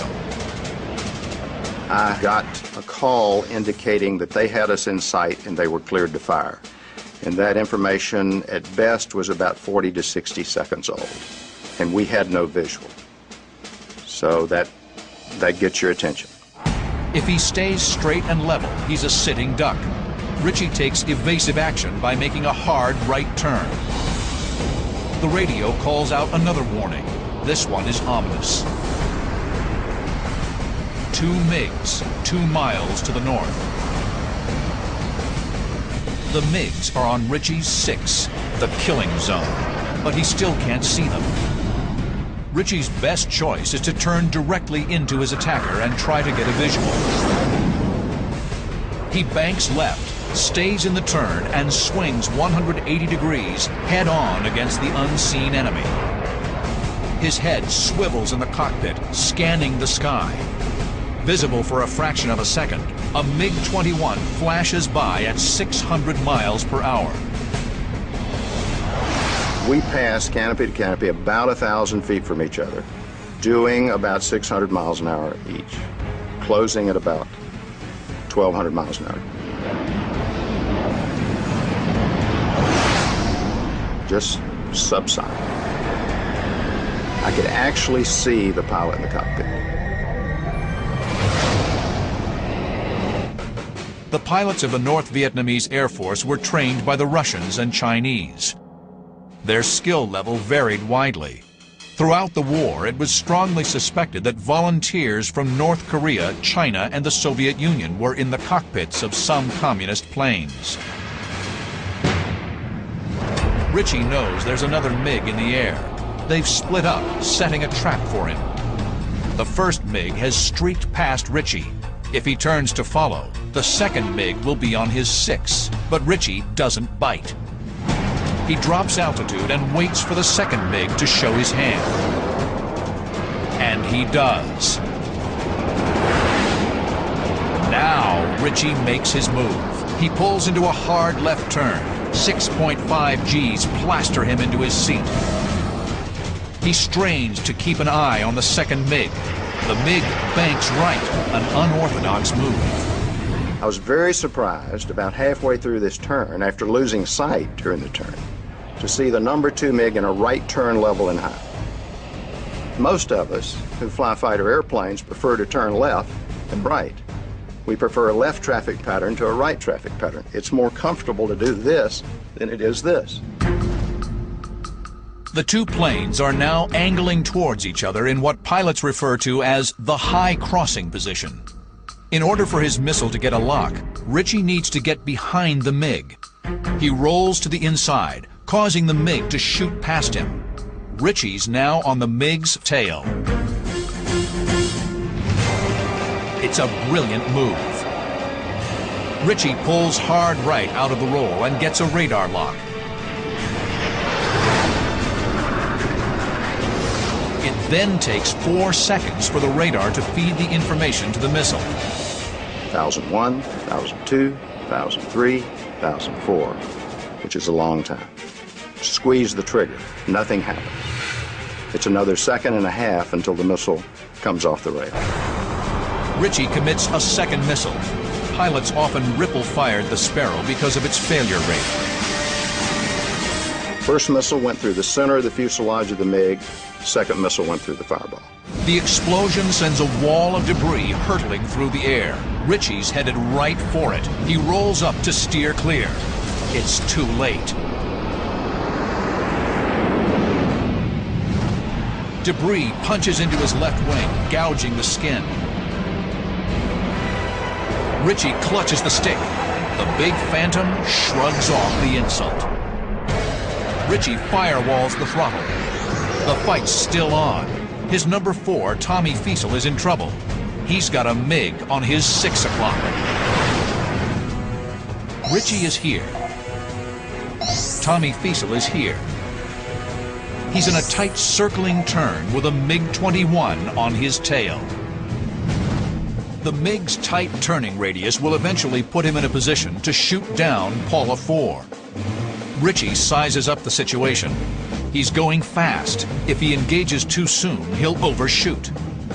The best time to get on the MiG's tail is when it's moving away from him, and he can match its turn.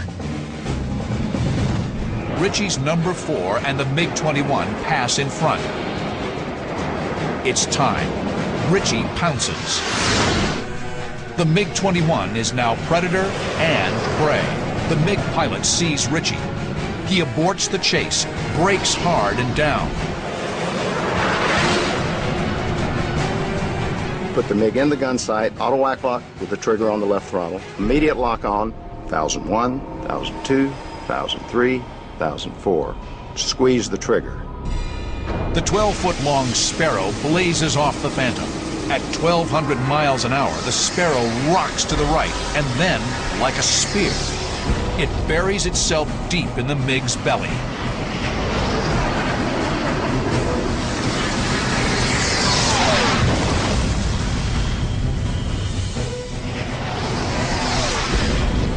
In a stellar display of airmanship, Steve Ritchie downs 2 MiG-21s in just 1 minute and 29 seconds. Everything that I'd studied, learned, experienced, worked for 30 years, all came together and gelled in an instant in time. So it was by far the most perfect mission that I was ever involved in.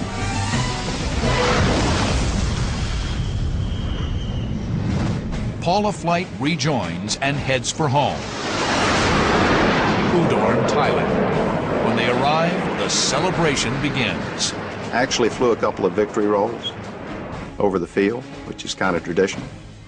And we had a party at the club that night you would have enjoyed. Steve Ritchie is on the cusp of greatness. He has tied renowned veteran pilot Robin Olds with 4 MiGs to his credit. Ritchie needs just one more kill to join the coveted ranks of American fighter aces. But the quest could cost him his life. Steve Ritchie's double MiG kill on July 8, 1972 is hailed as one of the war's great dogfights. Now he needs just one more victory to become the Air Force's first and only ace pilot of the Vietnam War. There was a whole lot of attention because the Navy had an ace, Air Force didn't have an ace. There was a lot of pressure. August 28, 1972. Steve Ritchie leads a flight of 4 F-4 Phantoms, call sign Buick. Their combat air patrol mission is winding down when he gets word of MiGs in the air. I was northwest of Hanoi, beginning to get low on fuel. Turns out MiGs were southwest of Hanoi and were being vectored back to Hanoi. As flight lead, Ritchie's Phantom is equipped with a little black box that makes a big difference in air-to-air combat against MiGs. The APX-81, officially known as the Combat Tree, or just Tree to airmen. Tree is an IFF, Identification Friend or Foe transponder system. All military aircraft carry transponders that send and receive identification information to air traffic control and friendly planes. But Tree is unique. It can read the enemy's transponder. Tree-equipped Phantoms can tell if a blip on their radar is a MiG and shoot them out of the sky from miles away. We got the Tree contact way out. 2 MiG-21s coming back, non-maneuvering. They're about 5,000, maybe 8,000 feet above us. Started this climbing turn into the direction of them on the radar. Ritchie has used technology to get in position. But he must get a visual before he can fire. Under those circumstances, the cardinal rule is to never fire if there's any chance there could be a friendly in the forward firing sector. The aircraft hurtle in, their closing speed a blistering 1,500 miles per hour. Ritchie fires 2 missiles, but at these staggering closing speeds, the missile can't maintain radar lock.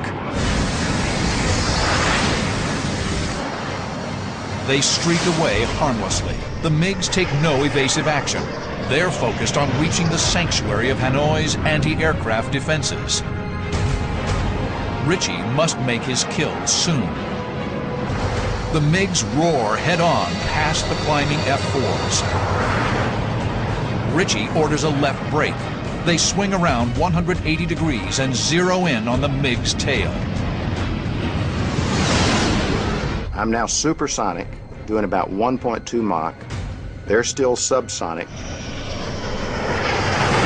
And I got a radar lock on, fired 2 missiles. The first one appeared to go by on the right side of the MiG, and he broke left, which solved the problem for the 4th missile. The MiG's abrupt maneuver slows him down. He drifts into the Sparrow missile's effective range.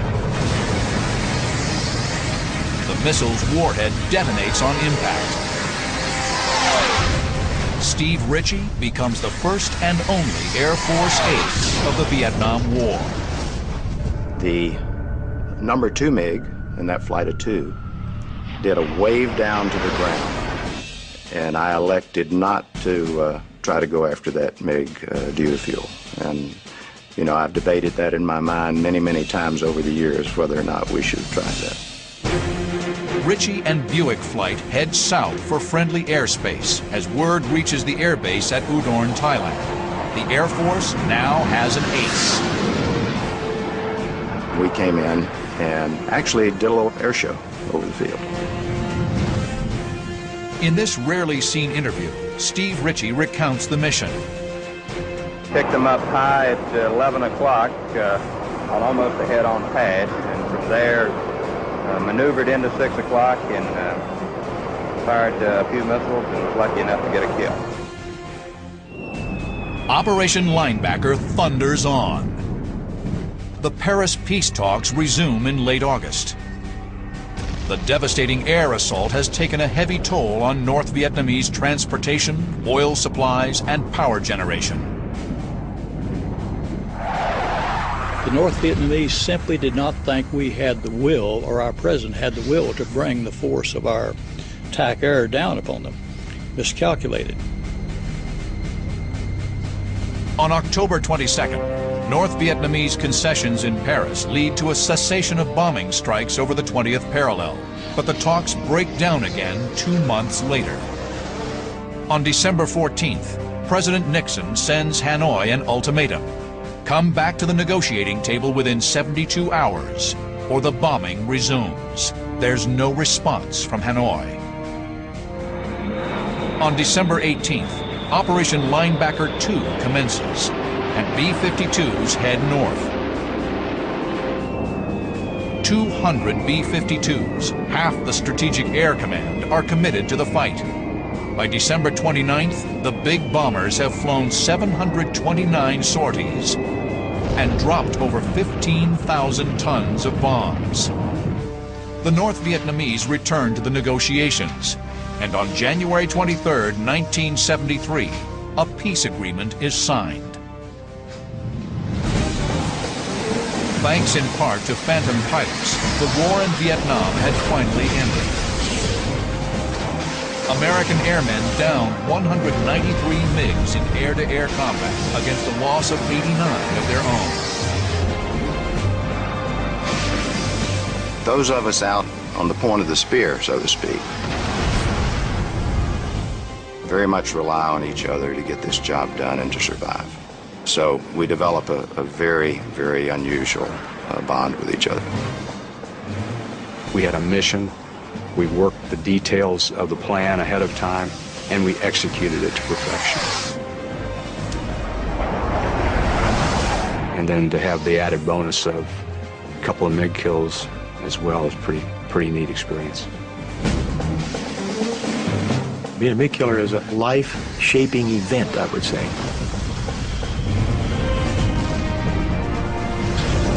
You feel honored to be part of a very, very elite group of fighter pilots, going back to World War I, World War II, Korea, you name it.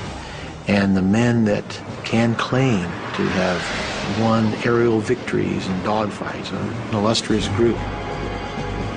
So it is an honor and a privilege to be part of that group.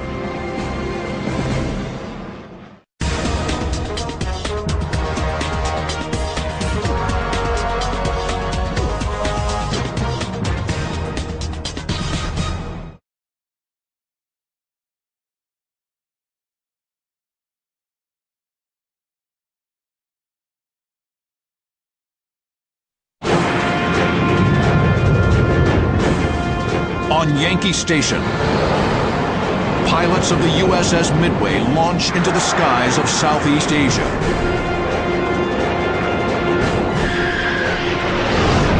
Over Vietnam, they face a fiery crucible of unrelenting combat.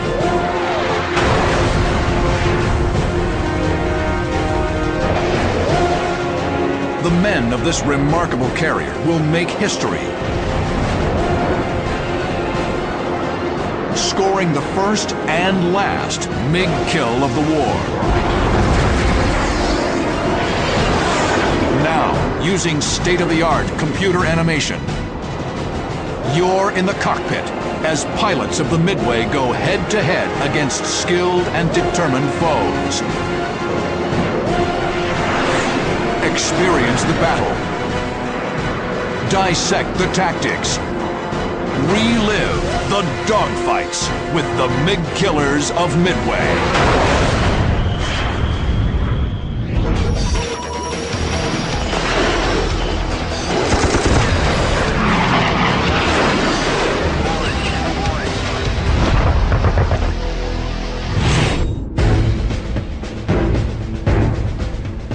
June 17, 1965. The early days of the Vietnam War. Strike aircraft launched from the deck of the USS Midway on Yankee Station, 100 miles from the North Vietnamese coast.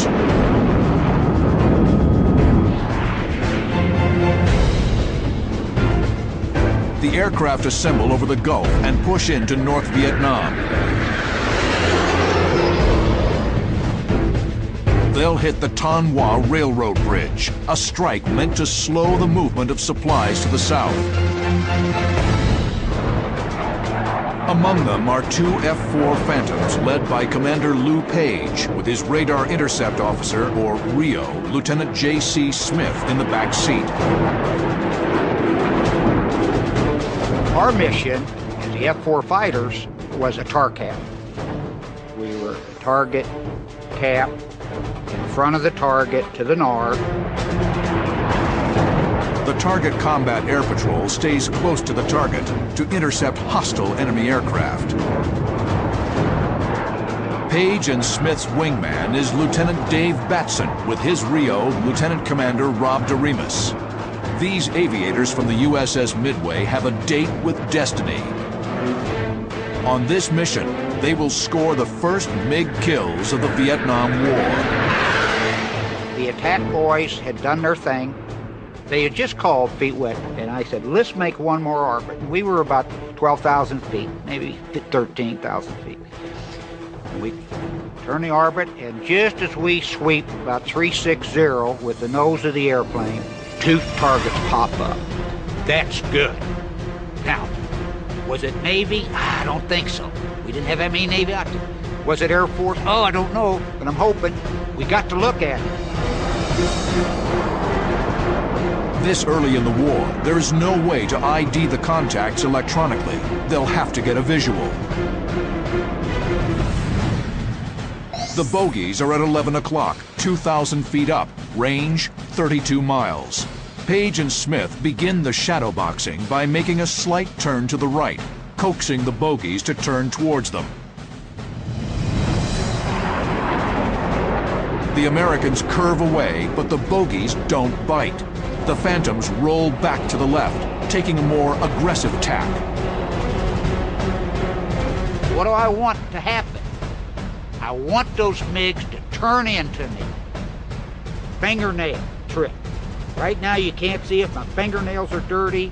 If he turns into me, you can see if my fingernails are dirty. Smith orders Batson and Doremus into a trail position. They whoop, drop back. Didn't say how far. He knew he should be 1.5 miles to 2 miles behind us in trail.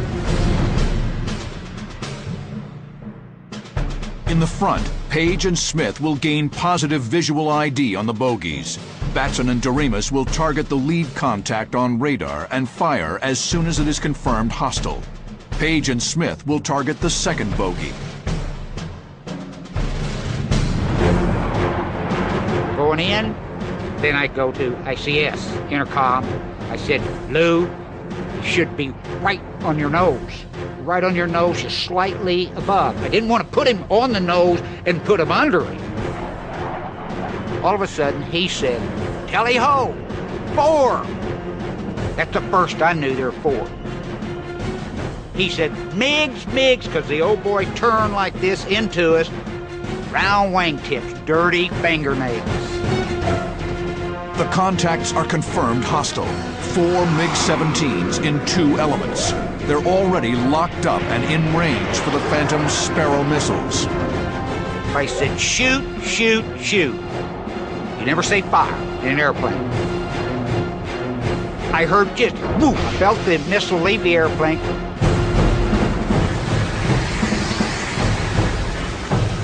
Page and Smith's missile slams into the MiG-17.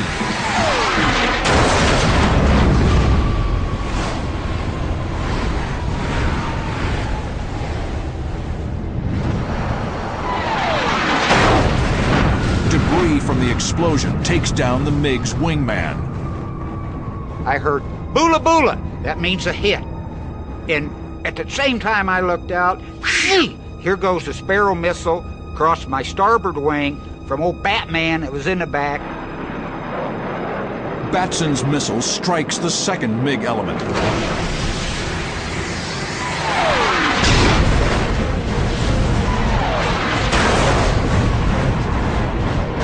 Again, debris knocks out the wingman.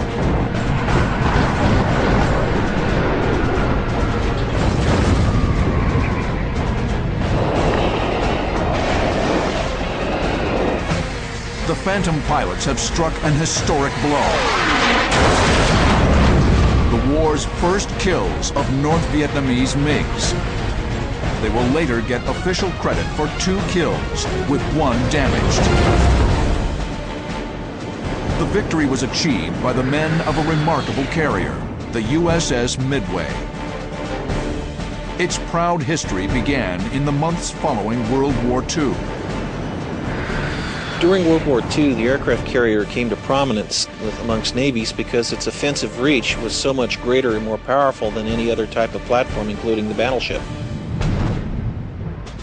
When launched in September 1945, Midway was the epitome of a World War II carrier, but the race of technology would demand vast changes.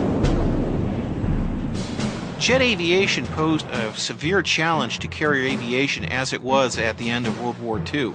Jet aircraft are heavier, they require more power to launch, they require more space to recover because of faster landing speeds. In 1955, Midway was rebuilt with several jet-age innovations. A steam catapult to launch heavier aircraft, mirrored landing lights, and an angled deck. But it wasn't until March of 1965 in the Vietnam War that the Midway first saw combat. The cruise only lasted 9 months, but it became clear Midway again needed upgrades to accommodate the rigors of an air war over Indochina. She was decommissioned in February 1966 and spent the next 4 years undergoing the most extensive modernization effort the Navy had attempted up to that time. After a 4-year rebuild on the Midway, the Navy got a brand new carrier out of the deal.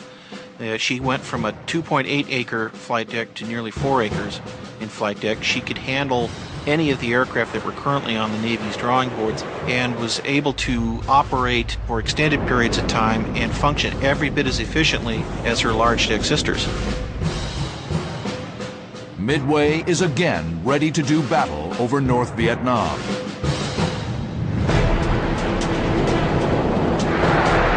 May 18th, 1972, Yankee Station. A strike is launched from the deck of Midway. The aircraft assemble over the Gulf and push into the north. They'll target North Vietnamese infrastructure in the Hai Phong area, part of an intense air campaign to stem the recent invasion of South Vietnam. Flying as part of the mission's combat air patrol are 2 F-4 Phantoms, led by Lieutenant Henry Bart Bartholomew with his Rio, Lieutenant Orrin Brown. I got put on the mission that afternoon as a spare aircraft. The lead aircraft had hydraulic problems on the catapult, so it had to be taxied off the catapult. We were launched consequently. Bartholomew's wingman is Lieutenant Pat Arwood, with his backseater, Lieutenant Mike Taco Bell. Our mission was to position ourselves between Hai Phong and Kemp Airfield to interdict any MiGs that might challenge the strike force. Our mantra became MiGs in May for Midway. And we had that written on the blackboard in the ready room in big letters, and so we were all convinced that we were going to do it. As the Phantoms approach Kemp Airfield, their radio crackles to life. Bandits in the area. Their pulse quickens. They begin a slow descent. Bart Bartholomew scans the sky, sure to call out any threat to his wingman, Pat Arwood. As I looked north to clear his 6 o'clock position, I was able to see a couple of silver aircraft. And I knew that we didn't have anything that was painted that silver. So I knew they were MiGs. The Phantoms prepare for combat. It will be a baptism of fire. In their first mission over the north, they'll get their chance to score MiGs in May for Midway. May 18th, 1972. 2 F-4 Phantom crews from the USS Midway are about to taste air combat over North Vietnam for the first time. Above Kemp Airfield, they've spotted 2 MiG-19s. We took off after him. I wanted Pat to be about 3,000 feet above me and cover me as I went down after him. Arwood pitches up. Bartholomew noses down and banks right. Roaring in over Kemp, Bartholomew rolls left into position behind the enemy. They became aware of him.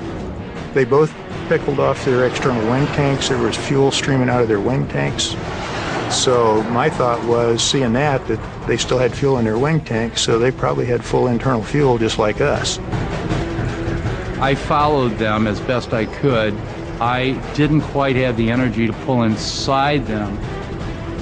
In order to keep my energy up, I had to stay sort of nose slightly behind and not pulling quite as many G's as they were pulling inside my turn. Basically, your nose is pointed instead of ahead of the aircraft, it's pointed behind the aircraft, and you're sort of following him around like this in a lagging position. As Bart was pushing the MiGs around the circle, and they were staying in the circle, I was in a high position, and I did a series of high yo-yos. The yo-yo maneuvers will take advantage of the Phantom's raw power. Each move will improve his angle off the MiG's tail for a heat-seeking missile shot. I did the first high yo-yo, the dive down and back up. I did another dive down and back up, and I was starting to lose position. So on the third one, I knew that I was coming to the inside of the circle. I was starting to crowd Bart. I was coming too close to him. So at that point, I decided to fire to break up the MiGs. I felt a missile come off the airplane and saw a MiG-19 that absolutely cranked it around so hard, and the missile went right by his tailplanes. The MiG split up. Bartholomew follows the wingman. Arwood stays on the leader. He buries the stick in his gut, straining to keep in trail of the tight-turning MiG-19. You pull hard and the plane is passing you. You're leaning forward in your straps. You're craning, turning very hard to the left, in this case to the left, to try to see back over your shoulder. But he had turned so far inside of me that I just lost sight of it completely. Arwood's heart races as he searches frantically for the MiG. He pitches vertical, climbing to 4,000 feet. Still no sign of the enemy. Meanwhile, Bartholomew chases the second MiG. I was losing enough energy, so I just knew that I had to get out and gather more energy back. Bartholomew unloads G and quickly distances himself from the MiG. He extends to the west 2 miles before pitching back to re-enter the fight. He's gained precious airspeed, but lost sight of the bandit. Oren still had sight, which is a great testament to the value of having 4 eyes in a cockpit. So Oren was able to talk me onto him. The MiG is at 10 o'clock low, sweeping left in an effort to maneuver into Bartholomew's 6. Bartholomew's instincts kick in. He'll lure the enemy closer. Then, at the last possible second, he'll pop his nose up, hit his speed brakes and flaps, and force the MiG to overshoot. It's a bold maneuver that will turn the tables in an instant. Oren's calling the MiG, and he's calling the MiG, and he's calling the MiG with position, clock code, and so forth. And I waited until the MiG got to be about 830 low, and I could see him start to pull his nose towards me. Bartholomew yanks the stick back and performs the maneuver. The heavy Phantom pitches up as the MiG is thrown outside of his turn. So I popped my speed brakes and my flaps for about 5 seconds. And I put them right back in, and I was about upside down like so. And as I went to the outside of the turn, now I'm slower. He popped it right out in front of me. And now we're canopy to canopy, going just about straight up. As they rocket into the air, the MiG inches out in front of Bartholomew, but the Phantom's airspeed is plummeting. He can't keep climbing much longer. Fortunately for me, he had the same problem, and he decided to dump his nose just a fraction of a second prior to when I did. So what happened was, at that point, he slid out slightly in front of me. I couldn't have been more than 200 feet, 100 feet, 200 feet behind him. Way too close to shoot a missile. He's in perfect position for a gun kill. But the F-4 doesn't have a gun. He throttles back, carefully trying to separate himself for a missile shot without losing too much airspeed. To the east, Pat Arwood continues his anxious search. I kept looking for MiGs, looking for my lead, looking for anybody that I could find. And I didn't see him. So I was really getting concerned about that. I looked down, and I see the runway at Kep Airfield with all these bomb craters that had been patched. And I'm thinking, if we go down here, it's not going to be real friendly. Finally, at 8 o'clock low, Arwood spots the MiG. His enemy rocks back and forth, apparently searching for the Americans. I was very impressed to see him at such low altitude doing those wing rolls. I was almost directly over him, so I actually eased my turn and flew ahead a little bit as he continued to turn. Then I overbanked maybe 130 degrees of bank and started pulling my nose down toward him. The Phantom swoops in on his unsuspecting prey. It looks like Arwood will have an easy kill. But abruptly, the MiG brakes. He apparently picked me up when he was left wing down. And then again, he made a very, very hard left-hand turn into me. Through the tight turn, the enemy again slips from view. But suddenly, Bart Bartholomew roars into the fight. Bartholomew is chasing his MiG here. Arwood is here. His MiG has slipped out of view here. As Bartholomew flies past, Arwood's MiG will turn in pursuit. Bartholomew thunders through. Arwood's MiG rolls right. He reversed and then crossed across my nose. And as he crossed, then I was able to roll back into a perfect firing position. He was slightly above the horizon. I was maybe 10 degrees off his tail. The MiG's concern for his fellow pilot is his undoing. Arwood fires. It just came within maybe 10 feet or so to the right side of his tail, and it detonated. But initially it didn't appear to be any damage to the plane. Pat says, geez, I missed. And about just as he said that, this big silver piece of fuselage came off. Looked out, boom. I see the MiG-19 up there, and a heavy wing rock, canopy comes off, and a seat comes out, and poof, here's this guy in a chute. Arwood's MiG disintegrates just behind Bartholomew. Seconds later, Bartholomew gets good tone on his heat-seeking Sidewinder. His finger closes around the trigger.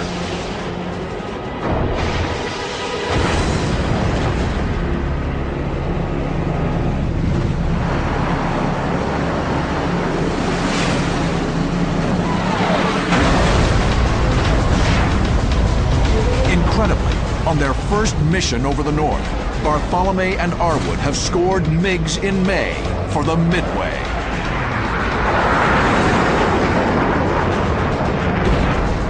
Here we were, both of us, all we had to do is make a 90-degree starboard turn, and we were right there in combat spread, 3/4 mile apart, and we were heading east, and we were heading out. The MiG killers beat a hasty retreat to the Gulf of Tonkin. The MiG kills are only a small part of Midway's contribution to the air war over Vietnam on its third combat cruise. Flying off its deck, F-4 Phantoms, A-6 Intruders, and A-7 Corsairs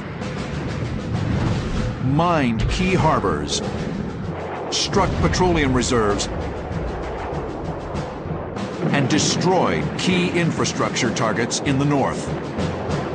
The advantage of having the carriers operating in the Gulf of Tonkin was that you were able to take an entire air group and send a couple of dozen aircraft against a single target relatively close to where that target was. So you would minimize the amount of warning that the air defense network the North Vietnamese had to react to that. Midway continued daily combat operations over the north through the end of May. And just 6 days after Bartholomew and Arwood's dogfight, another pair of Phantoms will find themselves in the most perilous situation American airmen can face. A perfectly executed North Vietnamese ambush.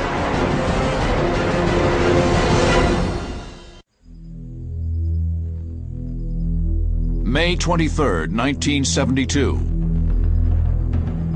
Two F-4 Phantoms from USS Midway soar over the North Vietnamese countryside. They're flying combat air patrol for a strike against targets in Hai Phong, part of the continued effort to cripple the invasion of South Vietnam. The flight lead is Lieutenant Commander Muggs McEwen, with his Rio, Lieutenant Jack Ench. Muggs and I don't know, we kind of hit it off early on.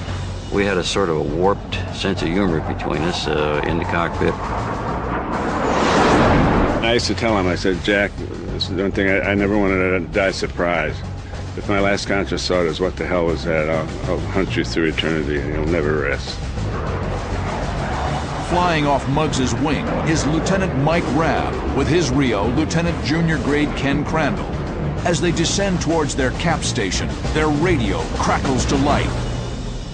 Immediately called them and said, we have a vector for bandits, 278, 70 miles. And Jack said, Roger. I said, Jack, did he say bandits? He said, yeah, I think he did. I said, confirm bandits. He said, hey, Oswald, this is Bullet.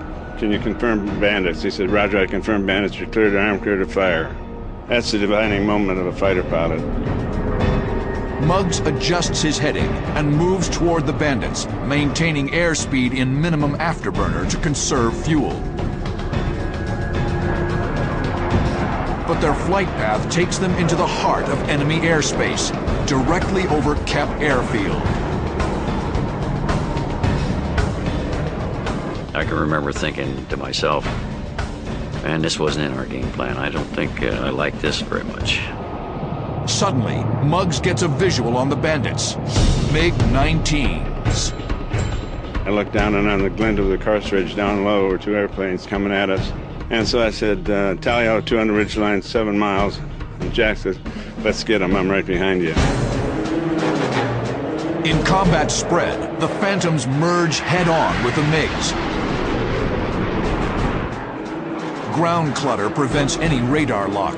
This dogfight will be decided the old-fashioned way. Fearless, the enemy streaks through the American formation. We had our fangs out, and oh boy, here's a quick kill. We're going to get these guys. Muggs calls for a cross turn. You pull up and then you go this vertically and come back. It's a way of reversing course a minute, and you can keep your eye on the target. Muggs goes high. Rabb goes low. But just as they enter the maneuver, disaster. Halfway through the turn, it was raining MiGs. 4 MiG-17s scream in directly towards them. I said, oh, God. That's when I said they just called the bet and they raised us about 4. And I said, well, Jack, let's go. And I said, it's going to be homicide.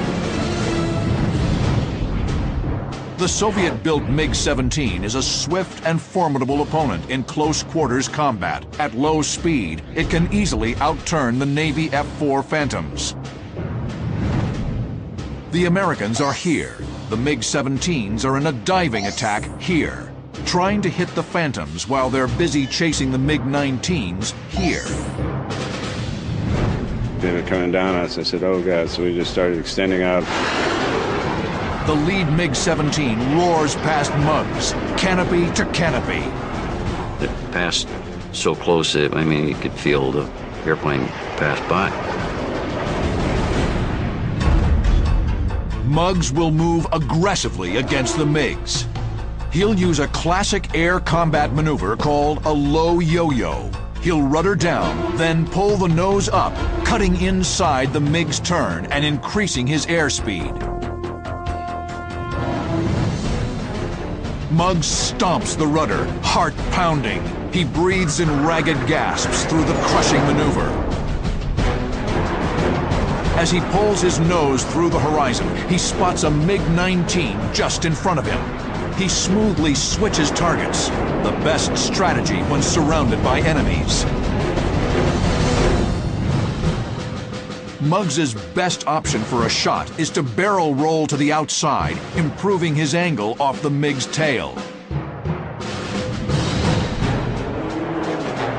Muggs pitches up and rolls. He skillfully coordinates the stick, rudder, and throttles as he rolls again. But suddenly, everything changes.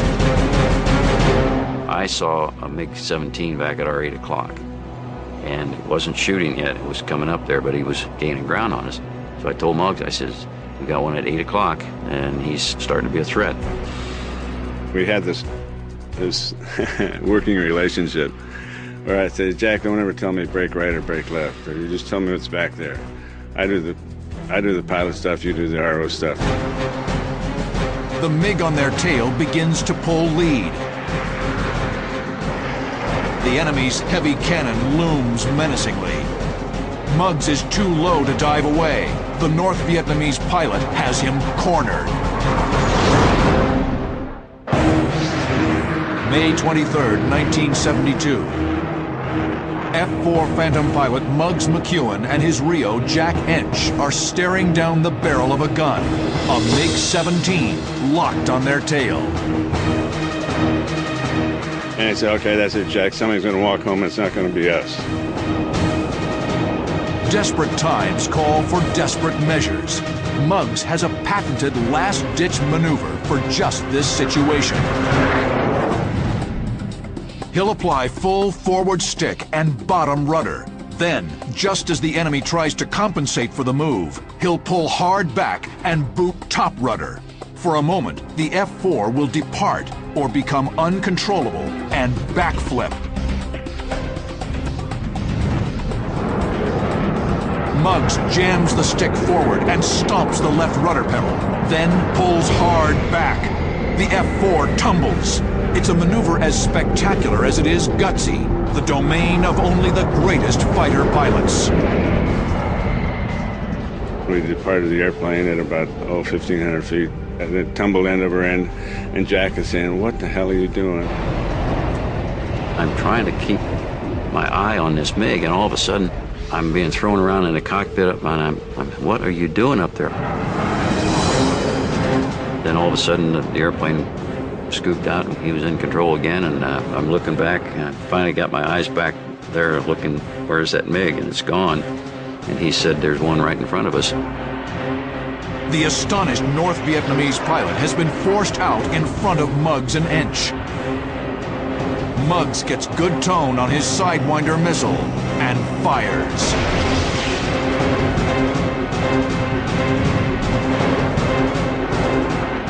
MiG-17 could turn on a dime, and he defeated the missile's tracking solution.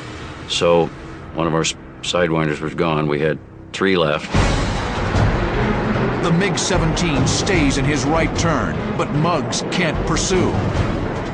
He barrel rolls. With so many MiGs, he must keep moving, never sticking with one target for long.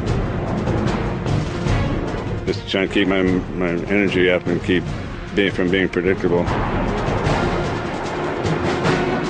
Muggs rolls out with another MiG-17 just off his nose.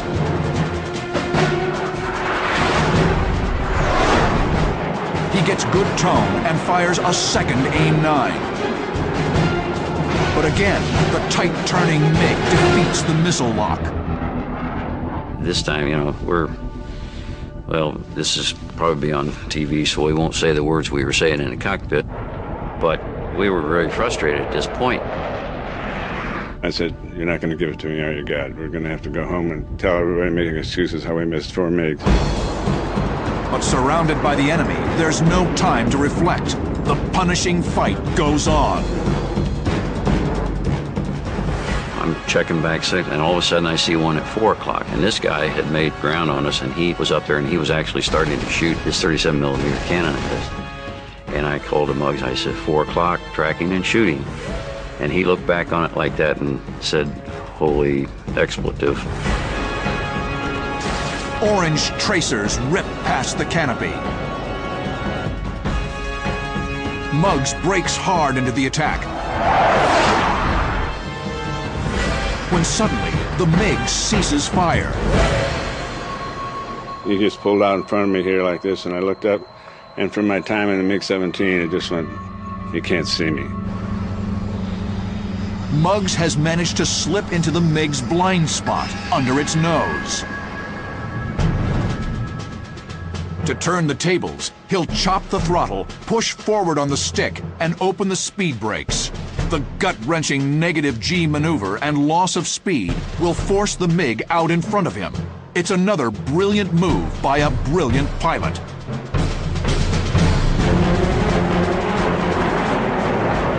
Muggs jams the stick forward and cuts power.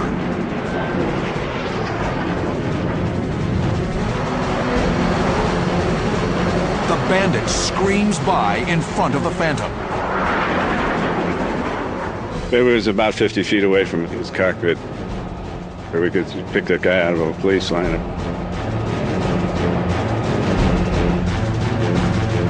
The MiG noses down and rolls back and forth in an apparent effort to reacquire the elusive American. For the third time, Muggs gets good tone on his enemy and fires a Sidewinder. He broke into the missile. I thought, oh God, we missed again. And I was feeling the depths of despair, and all of a sudden his tail came off. I saw the missile go by the airplane, and I saw it go off, and I think it was proximity fuse. The piece of the airplane went off, and then pretty soon, the explosion, we saw the guy eject. So that was our first kill. After 5 agonizing minutes of superhuman maneuvering, Muggs and Ench have a kill. But there's no time to celebrate. They spot their wingman, Mike Rabb, in the weeds with a MiG in hot pursuit. I'm turning left and I see Mike Rabb. He's heading north at the time with a MiG-17 all over him, just shooting. He's got tracers all around him. Rabb is here. Muggs is here. He will guide Rabb on a heading that will drag the North Vietnamese in front of Muggs. I said, okay, Mike, roll away from him and extend out to the east. Rabb drags the enemy MiG across his nose. Muggs pitches down. The expert MiG killer easily swings in on his enemy's 6.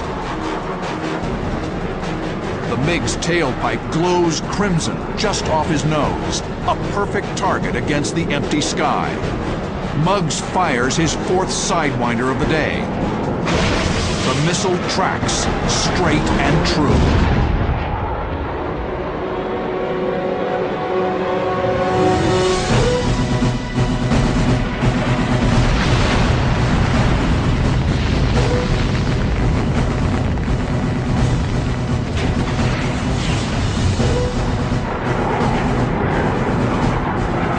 We were euphoric in the cockpit, looking at us soaking wet from sweat and drinking all the water we had and pounding on the canopy going, we realized what we just did. We got two big guns.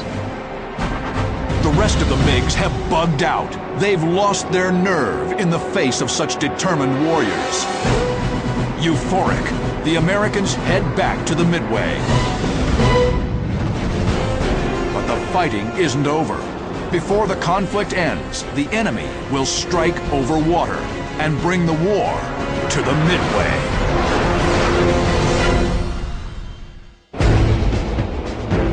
January 12, 1973, the closing days of the Vietnam War. 2 Navy Phantoms catapult from Midway into an overcast sky. They're flying BARCAP, a barrier combat air patrol between the coast of North Vietnam and Midway.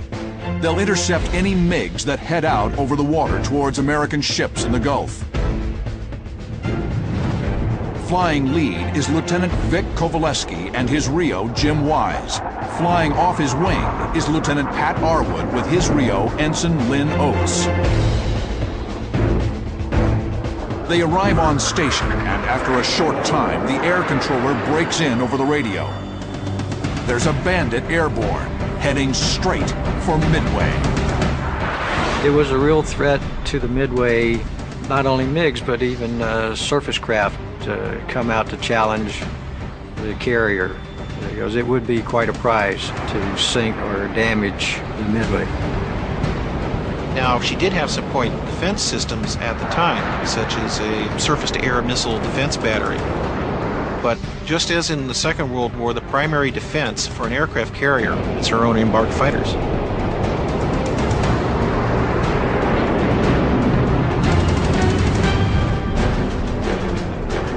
The air controller vectors them in the direction of the enemy MiG. As we were descending, Vic picked him up. It was about 11 o'clock position, and we were down in the 10,000 foot range. The MiG was maybe 12 miles or so. The MiG is heading toward the Americans. At 2 miles, the North Vietnamese spots the big Phantoms and makes an about face.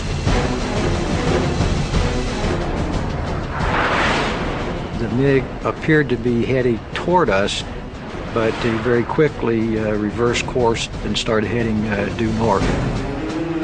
The communist pilot is in no mood to fight. Kowaleski pitches up and cuts back right to improve his angle off the MiG's tail. The powerful Phantom closes on its prey. The MiG breaks right to shake his pursuer.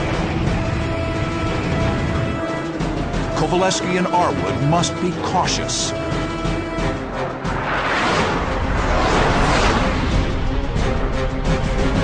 Kowaleski closes to missile range.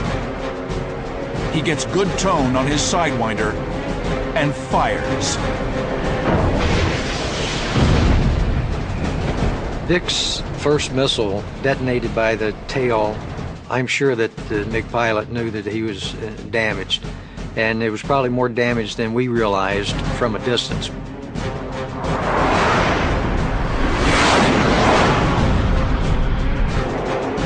Kowaleski fires another Sidewinder.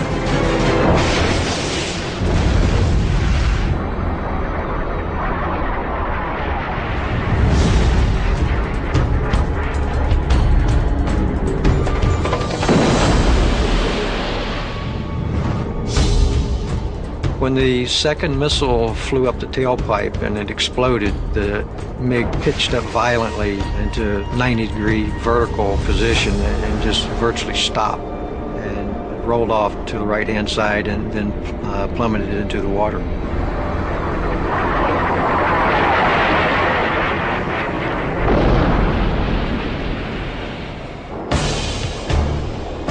This will prove to be the last MiG kill of the Vietnam War.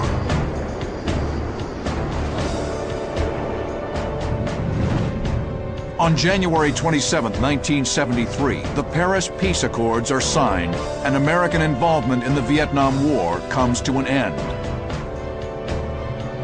Between 1965 and 1973, America claimed over 200 MiGs, 8 of which were downed by pilots of the USS Midway. Midway had the benefit in providing the platform from which the very first and the very last confirmed MiG kills in the entire Vietnam War were scored. Midway served throughout the Cold War, modernized again in 1986 and equipped with the new F-18 Hornet. She goes into combat for the last time in January 1991 as flagship of the Arabian Gulf Battle Force. During 43 days of combat, Midway flies 3,339 combat sorties, averaging 121 per day, delivering 2,000 tons of bombs and missiles on enemy targets. It is a stunning achievement and Midway's swan song. In 1991, right after the successful conclusion of Operation Desert Storm, it was decided that the Midway would be retired a few years ahead of schedule. Age was catching up with her, and the fact that she just was too small to be operating the carrier aircraft that we had in the inventory. After 47 years of service, Midway is decommissioned at Naval Air Station North Island, San Diego, April 11, 1992. As testament to her proud service in Vietnam and the Persian Gulf, she was spared the scrapyard. It is now a museum in San Diego and is available for public viewing to look at a ship that basically was a milestone in carrier aviation history. It is a fitting legacy for the men and women who served on Midway and the bold airmen who launched from her deck. Men who flew into hostile skies, faced determined and skilled opponents,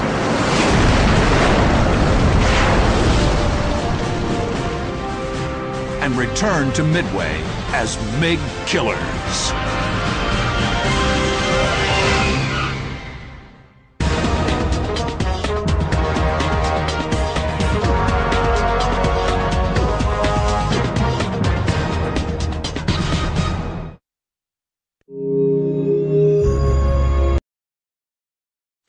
Người đi xa trong niềm đau chất ngất, lối xưa không về, hẹn hò đành đơn sai. Ôi người đi chiều xuân lá, mưa rơi nhòa nước mắt. Người đi xa trong niềm đau chất ngất, lối xưa không về, hẹn hò đành đơn sai. Ôi người đi về đâu khi nắng chiều phai, nắng úa xót xa thương người, chiều nào gục ngã trên đồi. Chim ru nhau về rừng du anh ngu mãi, hình hài tan theo cỏ cháy, cưới người kiệt sức buông tay. Anh ở đây, anh ở đây,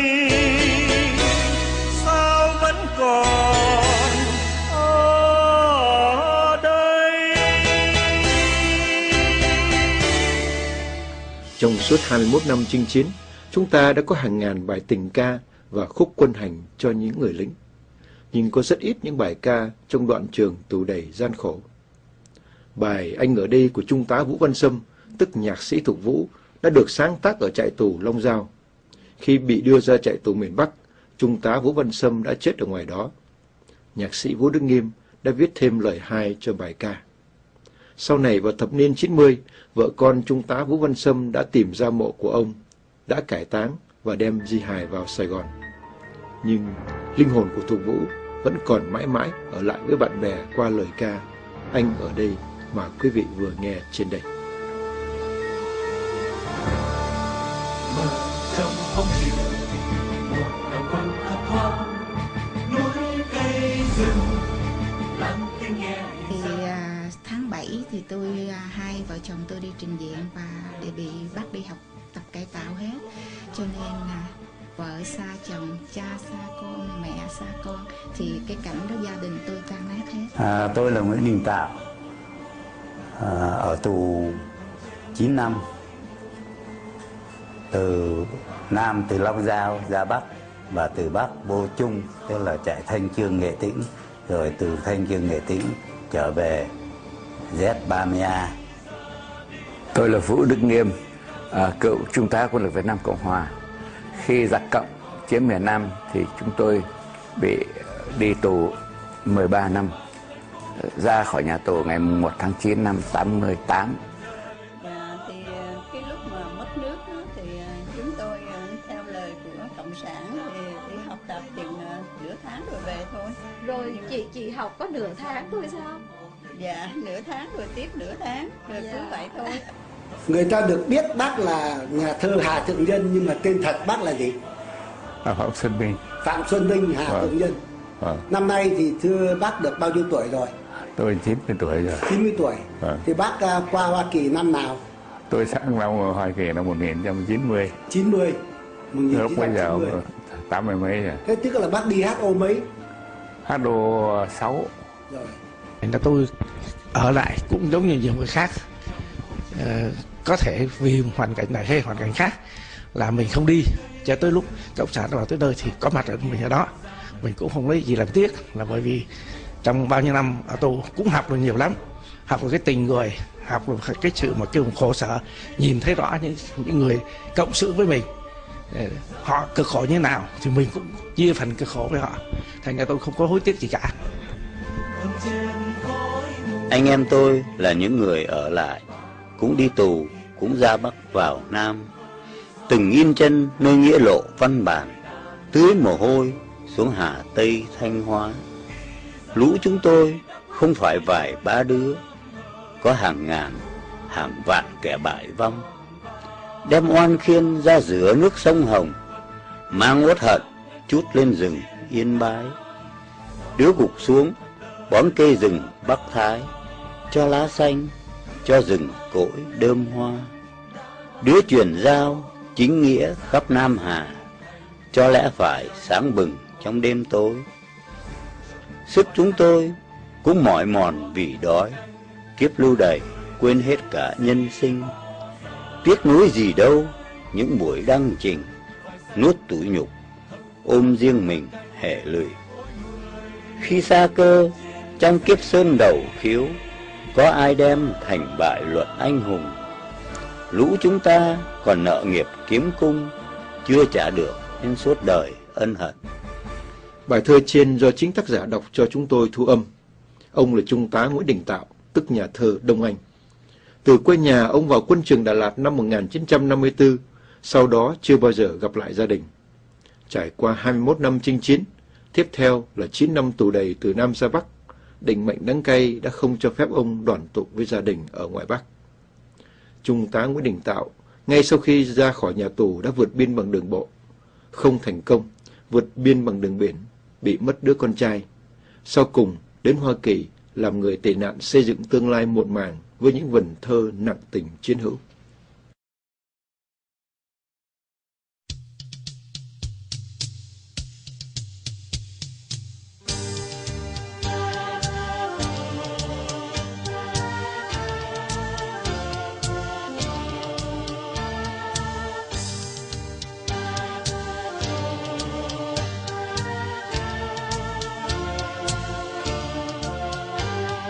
Giặc từ miền Bắc vô đây, bàn tay như màu đồng bào. Giặc từ miền Bắc vô đây, bàn tay như màu anh nghe.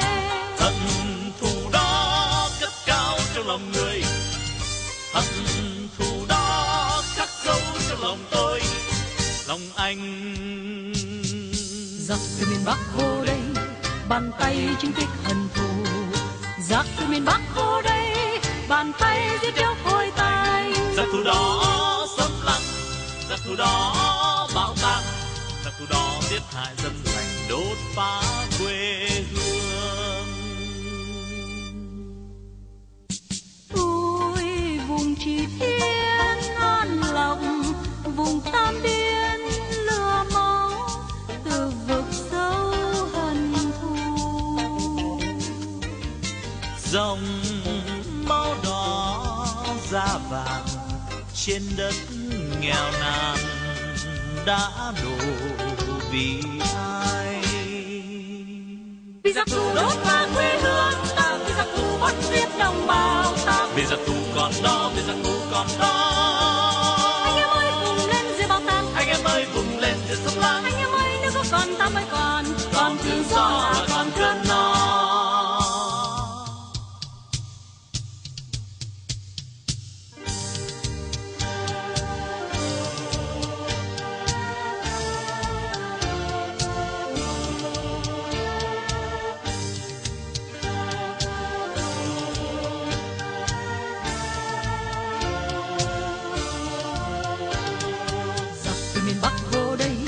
Bàn tay như màu đồng bào.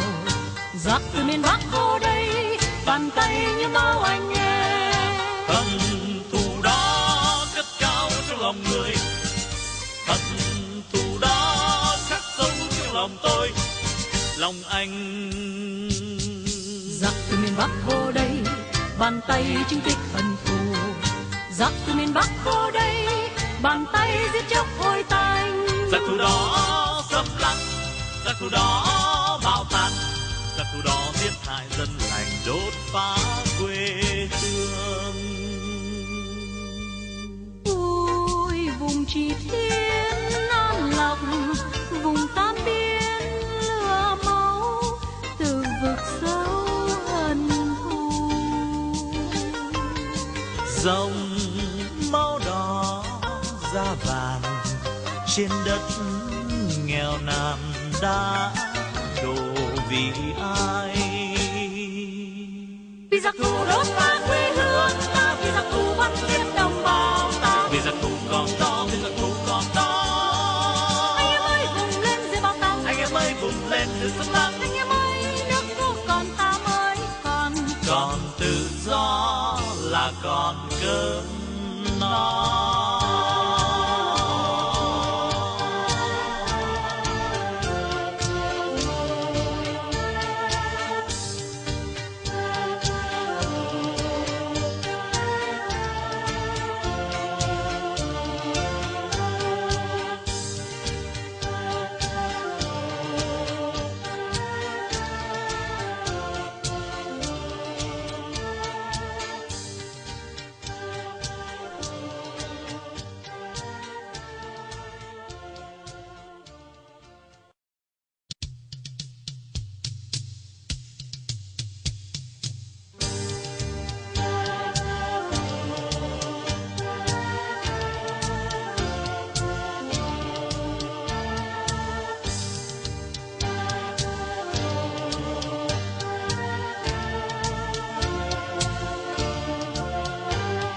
Giặc từ miền Bắc vô đây, bàn tay như màu đồng bào. Giặc từ miền Bắc vô đây, bàn tay như máu anh em.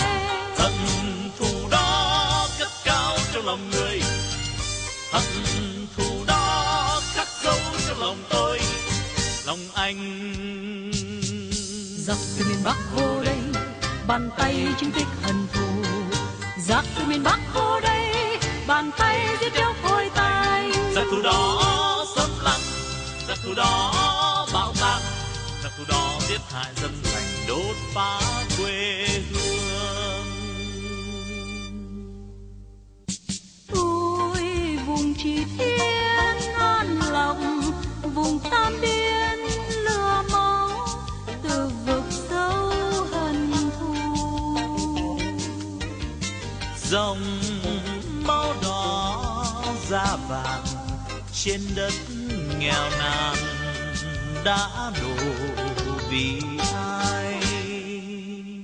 Vì giặc thù đốt phá quê hương ta, vì giặc thù bắt giết đồng bào ta, vì giặc thù còn đó, vì giặc thù còn đó. Anh em ơi vùng lên dưới bao tang, anh em ơi vùng lên dưới xâm lăng. Anh em ơi nếu có còn ta mới còn tự do là còn cơm no.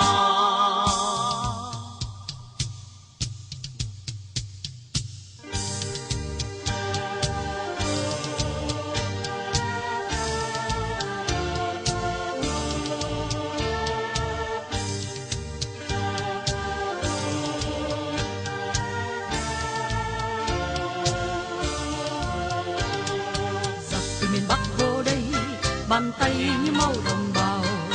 Giặc từ miền Bắc vô đây, bàn tay như máu anh em.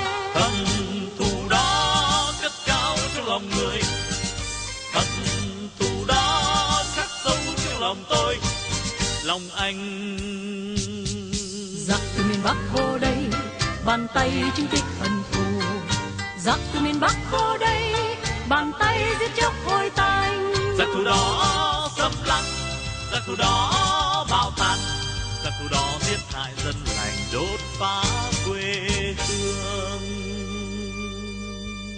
Ôi vùng Chỉ Thiên An Lộc, vùng Tam Biên lửa máu, từ vực sâu hận thù. Dòng máu đỏ da vàng trên đất nghèo nàn đã đổ vì ai? Vì giặc thù đốt phá quê hương ta, vì giặc thù bắt giết đồng bào ta, vì giặc thù còn đó, vì giặc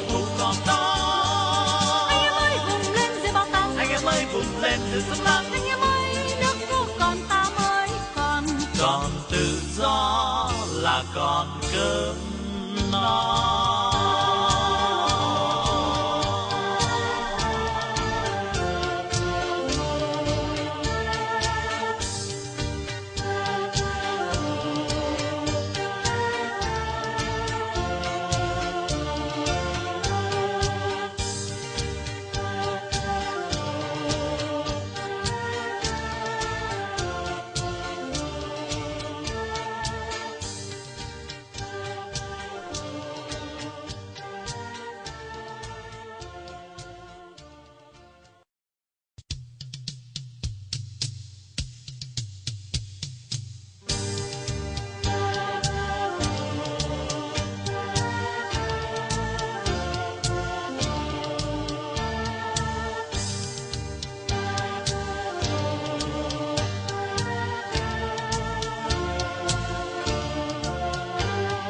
Giặc từ miền Bắc vô đây, bàn tay như màu đồng bào. Giặc từ miền Bắc vô đây, bàn tay như màu anh nghe. Hận thù đó cất cao trong lòng người, hận thù đó khắc sâu trong lòng tôi, lòng anh. Giặc từ miền Bắc vô đây, bàn tay chứng tích hận thù. Giặc từ miền Bắc vô đây, bàn tay giết chóc hôi tay. Giặc thù đó xâm lăng, giặc thù đó bạo tạc, giặc thù đó giết hại dân lành, đốt phá quê hương. Ôi vùng Chỉ Thiên an lòng, vùng Tam Biên lửa máu, từ vực sâu hận thù. Dòng máu đỏ da vàng trên đất nghèo nàn đã đổ vì ai? Vì giặc thù đốt phá quê hương ta, vì giặc thù bắt giết đồng bào ta. Vì giặc thù còn đó, vì giặc thù còn đó. Anh em ơi vùng lên diệt bạo tàn, anh em ơi vùng lên diệt xâm lăng. Anh em ơi nếu có còn ta mới còn tự do là còn cơm no.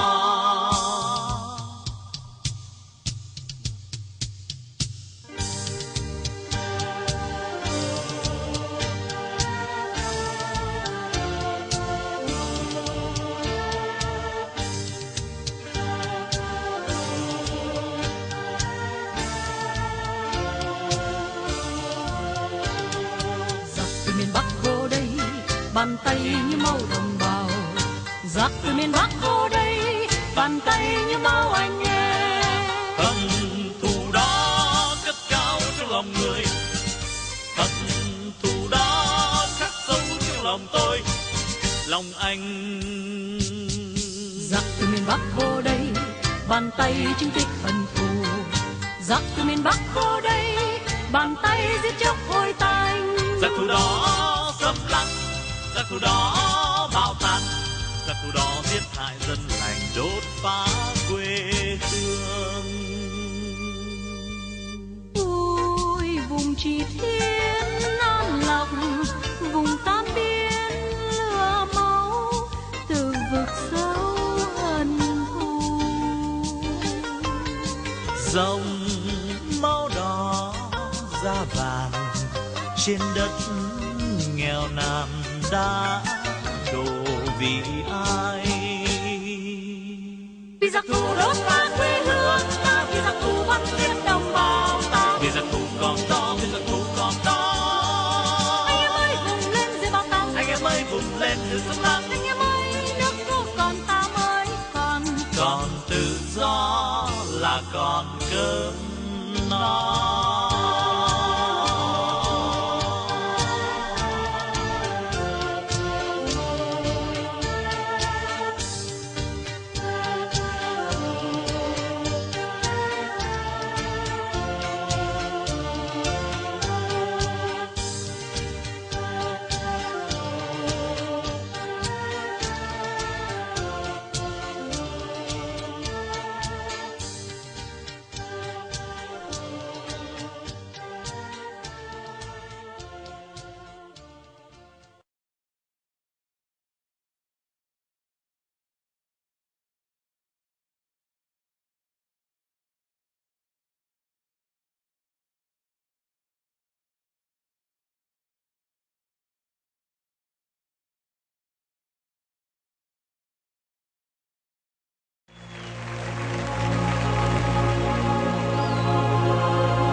lên, hàng vạn cánh tay đưa lên, quyết đấu tranh trong một nền hòa bình công chính, đập phá tan mưu toan, đầu hàng cái quân xâm lăng. Hòa bình phải trong vinh quang, đền công lao mong mơ sương hùng anh. Nào đứng lên bên nhau, nào cùng sát vai bên nhau, thề nguyện với vùng tay cao, quyết đấu tranh đến khi nào đạt thành mong ước. Vẫn nước trong tay ta là quyền của quân dân ta, tình đoàn kết quê hương ta, trận âm mưu chiến thắng thêm sơn hà.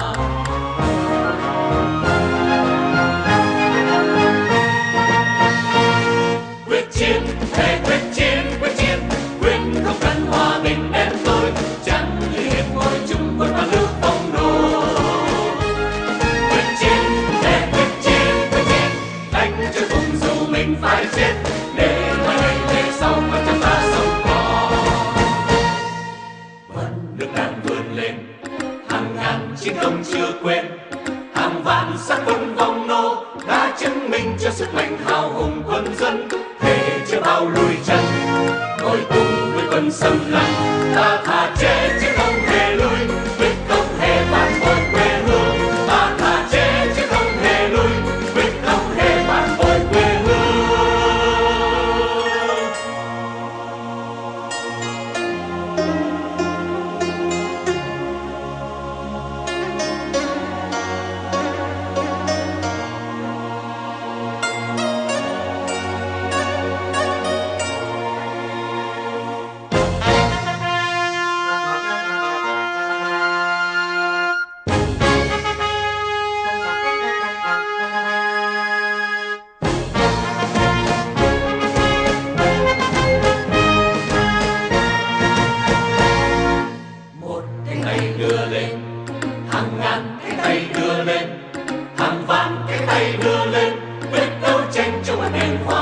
Công chính đập phá tan mưu toan, đầu hàng cái quân xâm lăng. Hòa bình phải trong vinh quang, bên công lao mong mơ sương hùng anh. Nào đứng lên bên nhau, nào cùng sát vai bên nhau, thề nguyện với vùng tay cao, quyết đấu tranh đến khi nào đạt thành mong ước. Vẫn nước trong tay ta là quyền của quân dân ta, tình đoàn cái quê hương ta, trận âm mưu chiến thắng thêm sơn hà.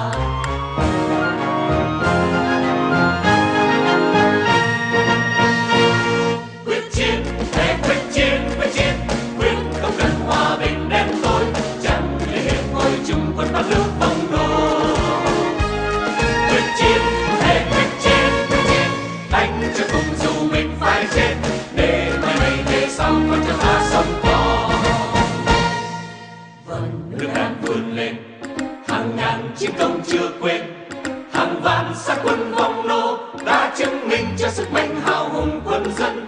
Thề chưa bao lùi chân, ngồi cùng với quân xâm lăng, ta thà chết chứ không hề lui, quyết không hề phản bội quê hương. Ta thà chết chứ không hề lui, quyết không hề phản bội quê hương. Ta thà chết chứ không hề lui, quyết không hề phản bội quê hương.